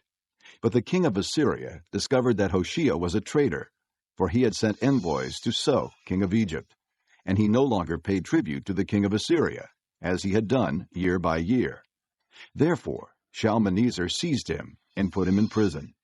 The king of Assyria invaded the entire land, marched against Samaria, and laid siege to it for 3 years. In the 9th year of Hoshea, the king of Assyria captured Samaria and deported the Israelites to Assyria. He settled them in Halah, in Gozan on the Habor River, and in the towns of the Medes. All this took place because the Israelites had sinned against the Lord their God, who had brought them up out of Egypt from under the power of Pharaoh, king of Egypt. They worshipped other gods and followed the practices of the nations the Lord had driven out before them, as well as the practices that the kings of Israel had introduced. The Israelites secretly did things against the Lord their God that were not right. From watchtower to fortified city, they built themselves high places in all their towns. They set up sacred stones and Asherah poles on every high hill and under every spreading tree. At every high place they burned incense, as the nations whom the Lord had driven out before them had done.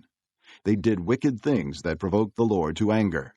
They worshipped idols, though the Lord had said, "You shall not do this."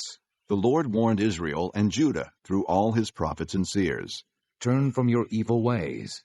Observe my commands and decrees, in accordance with the entire law that I commanded your fathers to obey, and that I delivered to you through my servants the prophets. But they would not listen, and were as stiff-necked as their fathers, who did not trust in the Lord their God. They rejected his decrees and the covenant he had made with their fathers, and the warnings he had given them. They followed worthless idols and themselves became worthless. They imitated the nations around them, although the Lord had ordered them. Do not do as they do. And they did the things the Lord had forbidden them to do. They forsook all the commands of the Lord their God, and made for themselves 2 idols cast in the shape of calves, and an Asherah pole. They bowed down to all the starry hosts, and they worshipped Baal. They sacrificed their sons and daughters in the fire. They practiced divination and sorcery, and sold themselves to do evil in the eyes of the Lord, provoking him to anger. So the Lord was very angry with Israel, and removed them from his presence. Only the tribe of Judah was left, and even Judah did not keep the commands of the Lord their God. They followed the practices Israel had introduced. Therefore the Lord rejected all the people of Israel. He afflicted them, and gave them into the hands of plunderers, until he thrust them from his presence. When he tore Israel away from the house of David, they made Jeroboam son of Nebat their king. Jeroboam enticed Israel away from following the Lord, and caused them to commit a great sin. The Israelites persisted in all the sins of Jeroboam, and did not turn away from them, until the Lord removed them from his presence, as he had warned through all his servants the prophets. So the people of Israel were taken from their homeland into exile in Assyria, and they are still there. The king of Assyria brought people from Babylon, Cutha, Ava, Hamath, and Sepharvaim, and settled them in the towns of Samaria to replace the Israelites. They took over Samaria and lived in its towns. When they first lived there, they did not worship the Lord, so he sent lions among them, and they killed some of the people. It was reported to the king of Assyria, "The people you deported and resettled in the towns of Samaria do not know what the God of that country requires. He has sent lions among them, which are killing them off, because the people do not know what he requires." Then the king of Assyria gave this order: "Have one of the priests you took captive from Samaria go back to live there, and teach the people what the God of the land requires." So one of the priests, who had been exiled from Samaria, came to live in Bethel, and taught them how to worship the Lord. Nevertheless, each national group made its own gods in the several towns where they settled, and set them up in the shrines the people of Samaria had made at the high places. The men from Babylon made Succoth-Benoth, the men from Cutha made Nergal, and the men from Hamath made Ashima. The Avites made Nibhaz and Tartak, and the Sepharvites burned their children in the fire as sacrifices to Adramelech and Anamelech, the gods of Sepharvaim. They worshipped the Lord, but they also appointed all sorts of their own people to officiate for them as priests in the shrines at the high places. They worshipped the Lord, but they also served their own gods in accordance with the customs of the nations from which they had been brought. To this day they persist in their former practices. They neither worship the Lord nor adhere to the decrees and ordinances, the laws and commands that the Lord gave the descendants of Jacob, whom he named Israel. When the Lord made a covenant with the Israelites, he commanded them, "Do not worship any other gods, or bow down to them, serve them, or sacrifice to them. But the Lord, who brought you up out of Egypt with mighty power and outstretched arm, is the one you must worship. To him you shall bow down, and to him offer sacrifices. You must always be careful to keep the decrees and ordinances, the laws and commands he wrote for you. Do not worship other gods. Do not forget the covenant I have made with you, and do not worship other gods. Rather, worship the Lord your God. It is he who will deliver you from the hand of all your enemies." They would not listen, however, but persisted in their former practices. Even while these people were worshiping the Lord, they were serving their idols. To this day, their children and grandchildren continue to do as their fathers did. Chapter 18. In the 3rd year of Hoshea, son of Elah, king of Israel, Hezekiah, son of Ahaz, king of Judah, began to reign. He was 25 years old when he became king, and he reigned in Jerusalem 29 years. His mother's name was Abijah, daughter of Zechariah. He did what was right in the eyes of the Lord, just as his father David had done. He removed the high places, smashed the sacred stones, and cut down the Asherah poles. He broke into pieces the bronze snake Moses had made, for up to that time the Israelites had been burning incense to it. It was called Nehushtan. Hezekiah trusted in the Lord, the God of Israel. There was no one like him among all the kings of Judah, either before him or after him. He held fast to the Lord and did not cease to follow him. He kept the commands the Lord had given Moses, and the Lord was with him.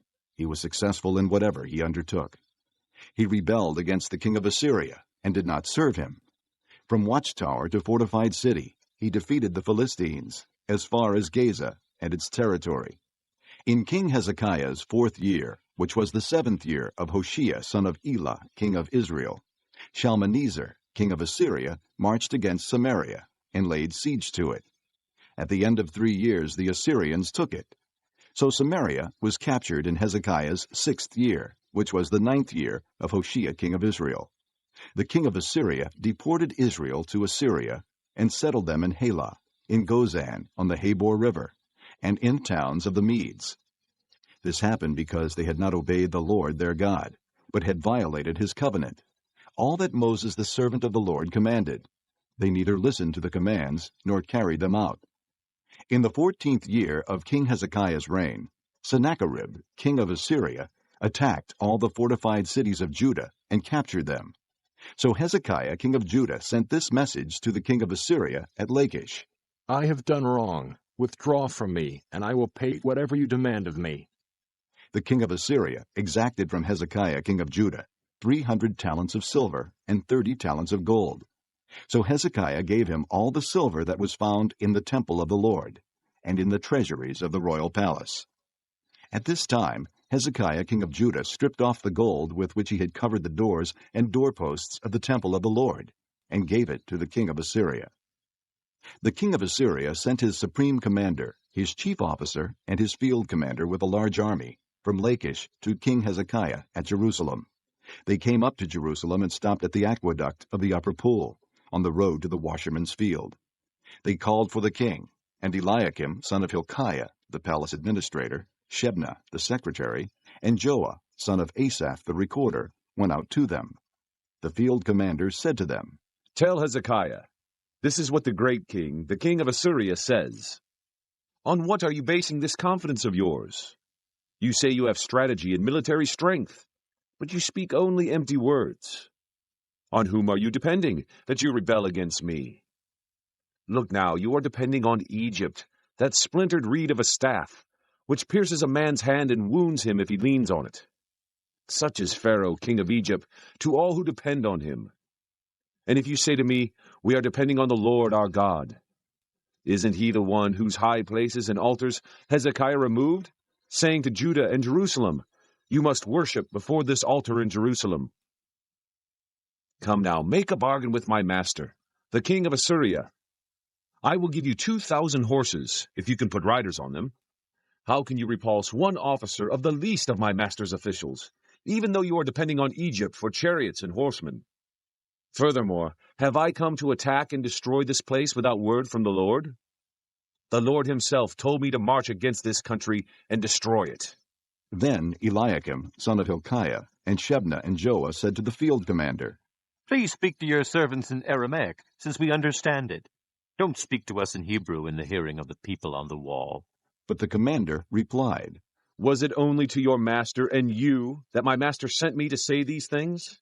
And not to the men sitting on the wall, who, like you, will have to eat their own filth and drink their own urine? Then the commander stood and called out in Hebrew, Hear the word of the great king, the king of Assyria. This is what the king says. Do not let Hezekiah deceive you. He cannot deliver you from my hand. Do not let Hezekiah persuade you to trust in the Lord when he says, The Lord will surely deliver us. This city will not be given into the hand of the king of Assyria. Do not listen to Hezekiah. This is what the king of Assyria says. Make peace with me and come out to me. Then every one of you will eat from his own vine and fig tree, and drink water from his own cistern, until I come and take you to a land like your own, a land of grain and new wine, a land of bread and vineyards, a land of olive trees and honey. Choose life and not death. Do not listen to Hezekiah, for he is misleading you when he says, The Lord will deliver us. Has the God of any nation ever delivered his land from the hand of the king of Assyria? Where are the gods of Hamath and Arpad? Where are the gods of Sepharvaim, Hena, and Ivah? Have they rescued Samaria from my hand? Who of all the gods of these countries has been able to save his land from me? How then can the Lord deliver Jerusalem from my hand? But the people remained silent and said nothing in reply, because the king had commanded, Do not answer him. Then Eliakim, son of Hilkiah, the palace administrator, Shebna, the secretary, and Joah, son of Asaph, the recorder, went to Hezekiah, with their clothes torn, and told him what the field commander had said. Chapter 19. When King Hezekiah heard this, he tore his clothes, and put on sackcloth, and went into the temple of the Lord. He sent Eliakim, the palace administrator, Shebna, the secretary, and the leading priests, all wearing sackcloth, to the prophet Isaiah, son of Amoz. They told him, This is what Hezekiah says. This day is a day of distress and rebuke and disgrace, as when children come to the point of birth, and there's no strength to deliver them. It may be that the Lord your God will hear all the words of the field commander, whom his master, the king of Assyria, has sent to ridicule the living God, and that he will rebuke him for the words the Lord your God has heard. Therefore pray for the remnant that still survives." When King Hezekiah's officials came to Isaiah, Isaiah said to them, "Tell your master, this is what the Lord says. Do not be afraid of what you have heard. Those words with which the underlings of the king of Assyria have blasphemed me. Listen, I am going to put such a spirit in him that when he hears a certain report, he will return to his own country, and there I will have him cut down with the sword." When the field commander heard that the king of Assyria had left Lachish, he withdrew and found the king fighting against Libnah. Now Sennacherib received a report that Tirhakah, the Cushite king of Egypt, was marching out to fight against him. So he again sent messengers to Hezekiah with this word, "Say to Hezekiah, king of Judah, do not let the God you depend on deceive you when he says, 'Jerusalem will not be handed over to the king of Assyria.' Surely you have heard what the kings of Assyria have done to all the countries, destroying them completely. And will you be delivered? Did the gods of the nations that were destroyed by my forefathers deliver them? The gods of Gozan, Haran, Rezeph, and the people of Eden who were in Tel Assar? Where is the king of Hamath, the king of Arpad, the king of the city of Sepharvaim, or of Hena, or Ivah?" Hezekiah received the letter from the messengers and read it. Then he went up to the temple of the Lord and spread it out before the Lord. And Hezekiah prayed to the Lord, O Lord, God of Israel, enthroned between the cherubim, you alone are God over all the kingdoms of the earth. You have made heaven and earth. Give ear, O Lord, and hear. Open your eyes, O Lord, and see. Listen to the words Sennacherib has sent to insult the living God. It is true, O Lord, that the Assyrian kings have laid waste these nations and their lands. They have thrown their gods into the fire and destroyed them, for they were not gods, but only wood and stone, fashioned by men's hands. Now, O Lord our God, deliver us from his hand, so that all kingdoms on earth may know that you alone, O Lord, are God." Then Isaiah, son of Amoz, sent a message to Hezekiah. "This is what the Lord, the God of Israel, says. I have heard your prayer concerning Sennacherib, king of Assyria. This is the word that the Lord has spoken against him. The virgin daughter of Zion despises you and mocks you. The daughter of Jerusalem tosses her head as you flee. Who is it you have insulted and blasphemed? Against whom have you raised your voice and lifted your eyes in pride? Against the Holy One of Israel. By your messengers you have heaped insults on the Lord, and you have said, 'With my many chariots I have ascended the heights of the mountains, the utmost heights of Lebanon. I have cut down its tallest cedars, the choicest of its pines. I have reached its remotest parts, the finest of its forests. I have dug wells in foreign lands and drunk the water there. With the soles of my feet I have dried up all the streams of Egypt.' Have you not heard? Long ago I ordained it. In days of old I planned it. Now I have brought it to pass, that you have turned fortified cities into piles of stone. Their people, drained of power, are dismayed and put to shame. They are like plants in the field, like tender green shoots, like grass sprouting on the roof, scorched before it grows up. But I know where you stay, and when you come and go, and how you rage against me. Because you rage against me, and your insolence has reached my ears, I will put my hook in your nose, and my bit in your mouth, and I will make you return by the way you came. This will be the sign for you, O Hezekiah. This year you will eat what grows by itself, and the second year what springs from that. But in the third year sow and reap, plant vineyards and eat their fruit. Once more a remnant of the house of Judah will take root below and bear fruit above. For out of Jerusalem will come a remnant, and out of Mount Zion a band of survivors. The zeal of the Lord Almighty will accomplish this. Therefore, this is what the Lord says concerning the king of Assyria. He will not enter this city, or shoot an arrow here. He will not come before it with shield, or build a siege ramp against it. By the way that he came, he will return. He will not enter this city, declares the Lord. I will defend this city and save it for my sake and for the sake of David my servant. That night the angel of the Lord went out and put to death 185,000 men in the Assyrian camp. When the people got up the next morning, there were all the dead bodies. So Sennacherib, king of Assyria, broke camp and withdrew. He returned to Nineveh and stayed there. One day, while he was worshipping in the temple of his god Nisroch, his sons Adramelech and Sharezer cut him down with the sword, and they escaped to the land of Ararat. And Esarhaddon, his son, succeeded him as king. Chapter 20. In those days Hezekiah became ill and was at the point of death.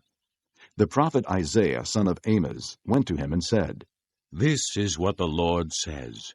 Put your house in order, because you are going to die. You will not recover. Hezekiah turned his face to the wall and prayed to the Lord. Remember, O Lord, how I have walked before you faithfully and with wholehearted devotion, and have done what is good in your eyes. And Hezekiah wept bitterly. Before Isaiah had left the middle court, the word of the Lord came to him. Go back and tell Hezekiah, the leader of my people, this is what the Lord, the God of your father David, says. I have heard your prayer and seen your tears. I will heal you. On the third day from now, you will go up to the temple of the Lord. I will add 15 years to your life, and I will deliver you and this city from the hand of the king of Assyria. I will defend this city for my sake, and for the sake of my servant David. Then Isaiah said, Prepare a poultice of figs. They did so, and applied it to the boil, and he recovered. Hezekiah had asked Isaiah, What will be the sign that the Lord will heal me, and that I will go up to the temple of the Lord on the third day from now? Isaiah answered, This is the Lord's sign to you that the Lord will do what he has promised. Shall the shadow go forward 10 steps, or shall it go back 10 steps? It is a simple matter for the shadow to go forward 10 steps, said Hezekiah. Rather, have it go back 10 steps. Then the prophet Isaiah called upon the Lord, and the Lord made the shadow go back the 10 steps it had gone down on the stairway of Ahaz. At that time Merodach-Baladan, son of Baladan, king of Babylon, sent Hezekiah letters and a gift, because he had heard of Hezekiah's illness. Hezekiah received the messengers and showed them all that was in his storehouses, the silver, the gold, the spices, and the fine oil, his armory, and everything found among his treasures. There was nothing in his palace or in all his kingdom that Hezekiah did not show them. Then Isaiah the prophet went to King Hezekiah and asked, What did those men say, and where did they come from? From a distant land, Hezekiah replied. They came from Babylon. The prophet asked, What did they see in your palace? They saw everything in my palace. Hezekiah said, There is nothing among my treasures that I did not show them. Then Isaiah said to Hezekiah, Hear the word of the Lord. The time will surely come when everything in your palace and all that your fathers have stored up until this day will be carried off to Babylon. Nothing will be left, says the Lord. And some of your descendants, your own flesh and blood that will be born to you, will be taken away, and they will become eunuchs in the palace of the king of Babylon. The word of the Lord you have spoken is good, Hezekiah replied. For he thought, Will there not be peace and security in my lifetime? As for the other events of Hezekiah's reign, all his achievements, and how he made the pool and the tunnel by which he brought water into the city, are they not written in the book of the annals of the kings of Judah? Hezekiah rested with his fathers, and Manasseh his son succeeded him as king. Chapter 21. Manasseh was 12 years old when he became king, and he reigned in Jerusalem 55 years. His mother's name was Hephzibah. He did evil in the eyes of the Lord, following the detestable practices of the nations the Lord had driven out before the Israelites. He rebuilt the high places his father Hezekiah had destroyed. He also erected altars to Baal and made an Asherah pole, as Ahab king of Israel had done. He bowed down to all the starry hosts and worshipped them. He built altars in the temple of the Lord, of which the Lord had said, In Jerusalem I will put my name. In both courts of the temple of the Lord he built altars to all the starry hosts. He sacrificed his own son in the fire, practiced sorcery and divination, and consulted mediums and spiritists. He did much evil in the eyes of the Lord, provoking him to anger. He took the carved Asherah pole he had made and put it in the temple, of which the Lord had said to David and to his son Solomon, In this temple, and in Jerusalem, which I have chosen out of all the tribes of Israel, I will put my name forever. I will not again make the feet of the Israelites wander from the land I gave their forefathers. If only they will be careful to do everything I commanded them, and will keep the whole law that my servant Moses gave them. But the people did not listen. Manasseh led them astray, so that they did more evil than the nations the Lord had destroyed before the Israelites. The Lord said through his servants the prophets, Manasseh, king of Judah, has committed these detestable sins. He has done more evil than the Amorites who preceded him, and has led Judah into sin with his idols. Therefore, this is what the Lord, the God of Israel, says. I am going to bring such disaster on Jerusalem and Judah that the ears of everyone who hears of it will tingle. I will stretch out over Jerusalem the measuring line used against Samaria, and the plumb line used against the house of Ahab. I will wipe out Jerusalem as one wipes a dish, wiping it and turning it upside down. I will forsake the remnant of my inheritance and hand them over to their enemies. They will be looted and plundered by all their foes, because they have done evil in my eyes, and have provoked me to anger from the day their forefathers came out of Egypt until this day. Moreover, Manasseh also shed so much innocent blood that he filled Jerusalem from end to end, besides the sin that he had caused Judah to commit, so that they did evil in the eyes of the Lord. As for the other events of Manasseh's reign, and all he did, including the sin he committed, are they not written in the book of the annals of the kings of Judah? Manasseh rested with his fathers, and was buried in his palace garden, the garden of Uzzah. And Amon his son succeeded him as king.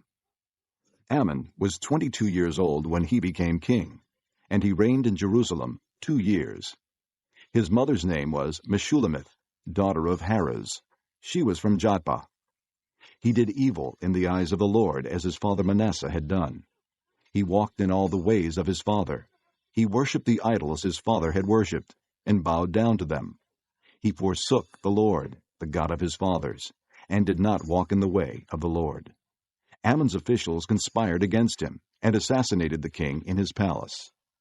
Then the people of the land killed all who had plotted against King Amon, and they made Josiah his son king in his place.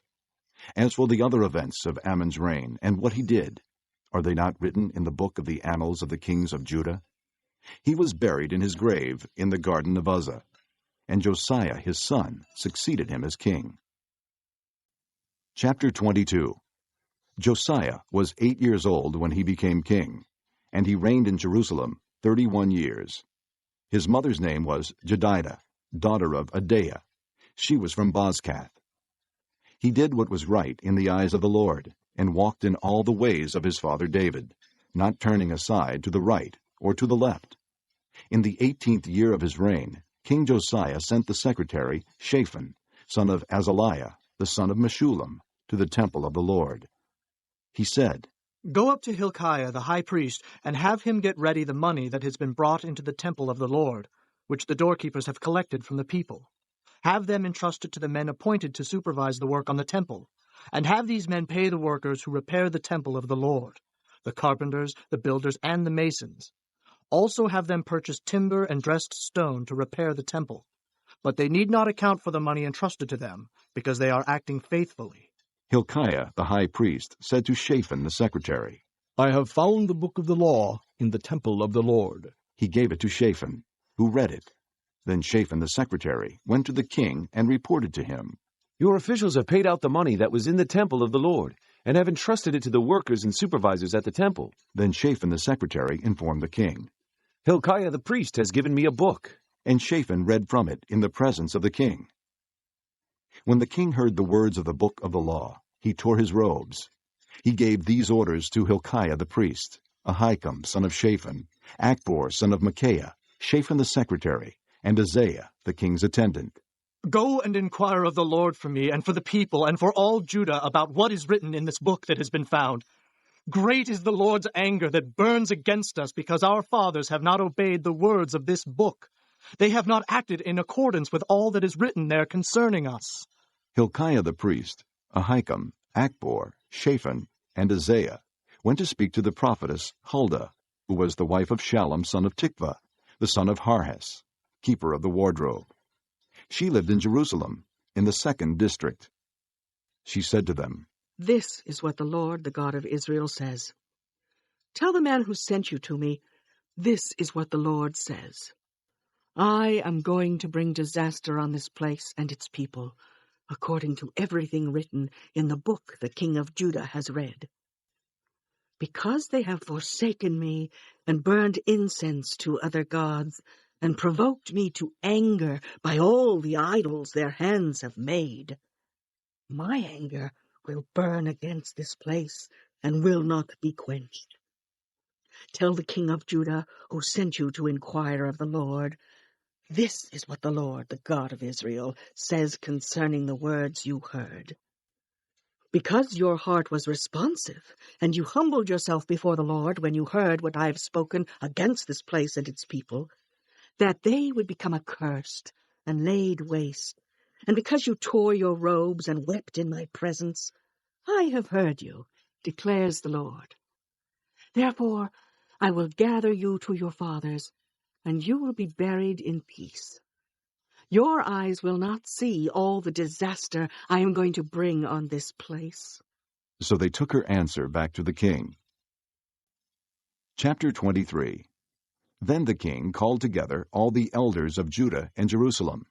He went up to the temple of the Lord with the men of Judah, the people of Jerusalem, the priests and the prophets, all the people from the least to the greatest. He read in their hearing all the words of the book of the covenant, which had been found in the temple of the Lord. The king stood by the pillar and renewed the covenant in the presence of the Lord, to follow the Lord and keep his commands, regulations, and decrees with all his heart and all his soul, thus confirming the words of the covenant written in this book. Then all the people pledged themselves to the covenant. The king ordered Hilkiah the high priest, the priests next in rank, and the doorkeepers to remove from the temple of the Lord all the articles made for Baal and Asherah, and all the starry hosts. He burned them outside Jerusalem in the fields of the Kidron Valley, and took the ashes to Bethel. He did away with the pagan priests appointed by the kings of Judah to burn incense on the high places of the towns of Judah, and on those around Jerusalem, those who burned incense to Baal, to the sun and moon, to the constellations, and to all the starry hosts. He took the Asherah pole from the temple of the Lord to the Kidron Valley outside Jerusalem, and burned it there. He ground it to powder, and scattered the dust over the graves of the common people. He also tore down the quarters of the male shrine prostitutes, which were in the temple of the Lord, and where women did weaving for Asherah. Josiah brought all the priests from the towns of Judah, and desecrated the high places, from Geba to Beersheba, where the priests had burned incense. He broke down the shrines at the gates, at the entrance to the gate of Joshua, the city governor, which is on the left of the city gate. Although the priests of the high places did not serve at the altar of the Lord in Jerusalem, they ate unleavened bread with their fellow priests. He desecrated Topheth, which was in the valley of Ben Hinnom, so no one could use it to sacrifice his son or daughter in the fire to Molech. He removed from the entrance to the temple of the Lord the horses that the kings of Judah had dedicated to the sun. They were in the court near the room of an official named Nathan-Melech. Josiah then burned the chariots dedicated to the sun. He pulled down the altars the kings of Judah had erected on the roof near the upper room of Ahaz, and the altars Manasseh had built in the 2 courts of the temple of the Lord. He removed them from there, smashed them to pieces, and threw the rubble into the Kidron Valley. The king also desecrated the high places that were east of Jerusalem on the south of the hill of corruption, the ones Solomon, king of Israel, had built for Ashtoreth, the vile goddess of the Sidonians, for Chemosh, the vile god of Moab, and for Molech, the detestable god of the people of Ammon. Josiah smashed the sacred stones and cut down the Asherah poles and covered the sites with human bones. Even the altar at Bethel, the high place made by Jeroboam son of Nebat, who had caused Israel to sin, even that altar and high place he demolished. He burned the high place and ground it to powder, and burned the Asherah pole also. Then Josiah looked around, and when he saw the tombs that were there on the hillside, he had the bones removed from them, and burned on the altar to defile it, in accordance with the word of the Lord proclaimed by the man of God who foretold these things. The king asked, "What is that tombstone I see?" The men of the city said, "It marks the tomb of the man of God who came from Judah, and pronounced against the altar of Bethel the very things you have done to it." "Leave it alone," he said. "Don't let anyone disturb his bones." So they spared his bones and those of the prophet who had come from Samaria. Just as he had done at Bethel, Josiah removed and defiled all the shrines at the high places that the kings of Israel had built in the towns of Samaria that had provoked the Lord to anger. Josiah slaughtered all the priests of those high places on the altars, and burned human bones on them. Then he went back to Jerusalem. The king gave this order to all the people: "Celebrate the Passover to the Lord your God, as it is written in this book of the covenant." Not since the days of the judges who led Israel, nor throughout the days of the kings of Israel and the kings of Judah, had any such Passover been observed. But in the 18th year of King Josiah, this Passover was celebrated to the Lord in Jerusalem.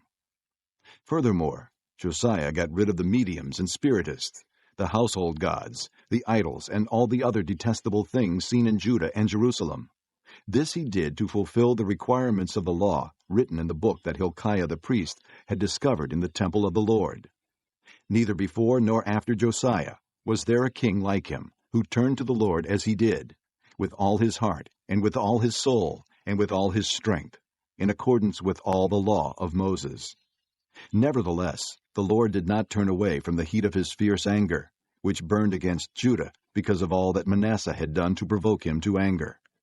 So the Lord said, I will remove Judah also from my presence, as I removed Israel, and I will reject Jerusalem, the city I chose, and this temple, about which I said, There shall my name be.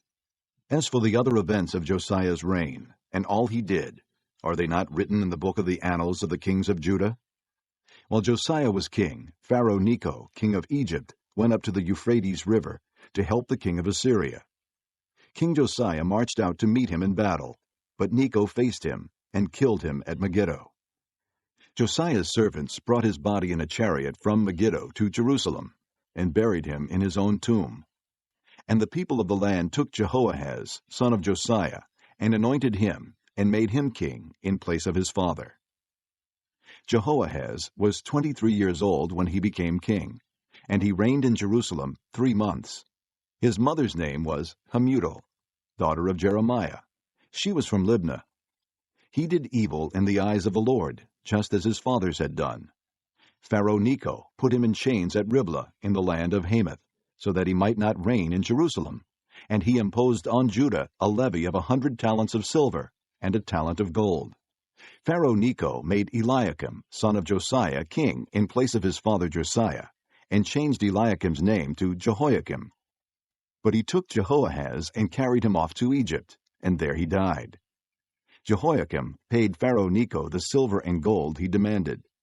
In order to do so, he taxed the land and exacted the silver and gold from the people of the land according to their assessments.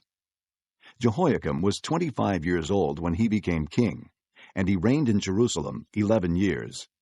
His mother's name was Zebidah, daughter of Pedaiah. She was from Rumah. And he did evil in the eyes of the Lord, just as his fathers had done. Chapter 24. During Jehoiakim's reign, Nebuchadnezzar, king of Babylon, invaded the land, and Jehoiakim became his vassal for 3 years. But then he changed his mind and rebelled against Nebuchadnezzar. The Lord sent Babylonian, Aramean, Moabite, and Ammonite raiders against him. He sent them to destroy Judah in accordance with the word of the Lord proclaimed by his servants the prophets. Surely these things happened to Judah according to the Lord's command, in order to remove them from his presence, because of the sins of Manasseh and all he had done, including the shedding of innocent blood.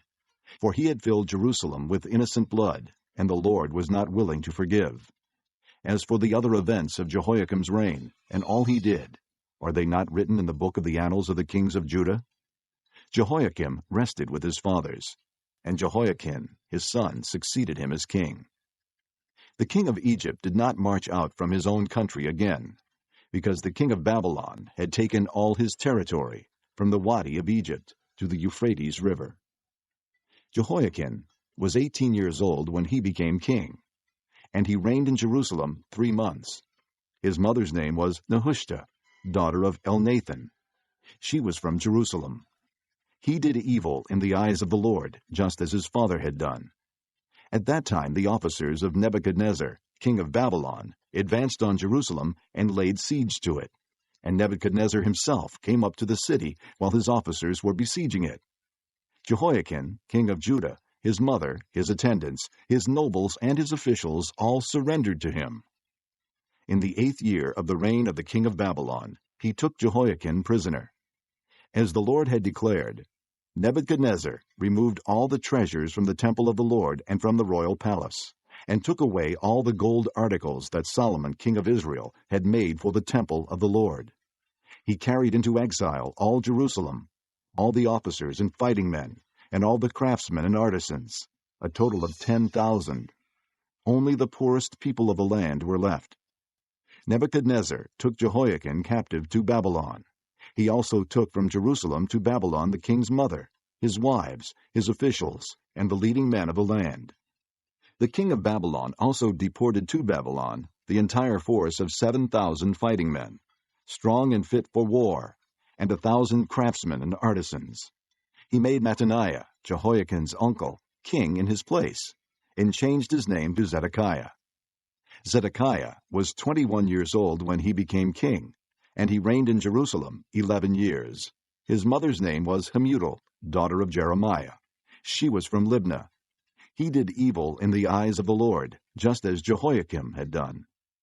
It was because of the Lord's anger that all this happened to Jerusalem and Judah, and in the end he thrust them from his presence. Now Zedekiah rebelled against the king of Babylon. Chapter 25. So in the 9th year of Zedekiah's reign, on the 10th day of the 10th month, Nebuchadnezzar, king of Babylon, marched against Jerusalem with his whole army. He encamped outside the city and built siege works all around it. The city was kept under siege until the 11th year of King Zedekiah. By the 9th day of the 4th month, the famine in the city had become so severe, there was no food for the people to eat. Then the city wall was broken through, and the whole army fled at night through the gate between the 2 walls near the king's garden, though the Babylonians were surrounding the city. They fled toward the Arabah, but the Babylonian army pursued the king and overtook him in the plains of Jericho. All his soldiers were separated from him and scattered, and he was captured. He was taken to the king of Babylon at Riblah, where sentence was pronounced on him. They killed the sons of Zedekiah before his eyes. Then they put out his eyes, bound him with bronze shackles, and took him to Babylon. On the 7th day of the 5th month, in the 19th year of Nebuchadnezzar king of Babylon, Nebuzaradan, commander of the imperial guard, and official of the king of Babylon, came to Jerusalem. He set fire to the temple of the Lord, the royal palace, and all the houses of Jerusalem. Every important building he burned down. The whole Babylonian army, under the commander of the imperial guard, broke down the walls around Jerusalem. Nebuzaradan, the commander of the guard, carried into exile the people who remained in the city, along with the rest of the populace, and those who had gone over to the king of Babylon. But the commander left behind some of the poorest people of the land to work the vineyards and fields. The Babylonians broke up the bronze pillars, the movable stands, and the bronze sea that were at the temple of the Lord, and they carried the bronze to Babylon. They also took away the pots, shovels, wick trimmers, dishes, and all the bronze articles used in the temple service. The commander of the imperial guard took away the censers and sprinkling bowls, all that were made of pure gold or silver. The bronze from the 2 pillars, the sea, and the movable stands, which Solomon had made for the temple of the Lord, was more than could be weighed. Each pillar was 27 feet high. The bronze capital on top of one pillar was 4.5 feet high, and was decorated with a network and pomegranates of bronze all around. The other pillar, with its network, was similar. The commander of the guard took his prisoners Seraiah, the chief priest, Zephaniah, the priest next in rank, and the 3 doorkeepers. Of those still in the city, he took the officer in charge of the fighting men and 5 royal advisers. He also took the secretary, who was chief officer in charge of conscripting the people of the land, and 60 of his men who were found in the city. Nebuzaradan the commander took them all and brought them to the king of Babylon at Riblah. There at Riblah, in the land of Hamath, the king had them executed. So Judah went into captivity, away from her land. Nebuchadnezzar, king of Babylon, appointed Gedaliah, son of Ahikam, the son of Shaphan, to be over the people he had left behind in Judah. When all the army officers and their men heard that the king of Babylon had appointed Gedaliah as governor, they came to Gedaliah at Mizpah. Ishmael, son of Nethaniah, Johanan, son of Kareah, Seraiah, son of Tanhumeth, the Netophathite, Jaazaniah, the son of the Maacathite, and their men. Gedaliah took an oath to reassure them and their men. "Do not be afraid of the Babylonian officials," he said. "Settle down in the land and serve the king of Babylon, and it will go well with you." In the 7th month, however, Ishmael, son of Nethaniah, the son of Elishama, who was of royal blood, came with 10 men and assassinated Gedaliah, and also the men of Judah and the Babylonians who were with him at Mizpah. At this, all the people from the least to the greatest, together with the army officers, fled to Egypt for fear of the Babylonians. In the 37th year of the exile of Jehoiakim, king of Judah, in the year Evil-Merodach became king of Babylon, he released Jehoiakim from prison on the 27th day of the 12th month. He spoke kindly to him and gave him a seat of honor higher than those of the other kings who were with him in Babylon. So Jehoiakim put aside his prison clothes, and for the rest of his life ate regularly at the king's table. Day by day the king gave Jehoiakim a regular allowance as long as he lived. This concludes Disc 22.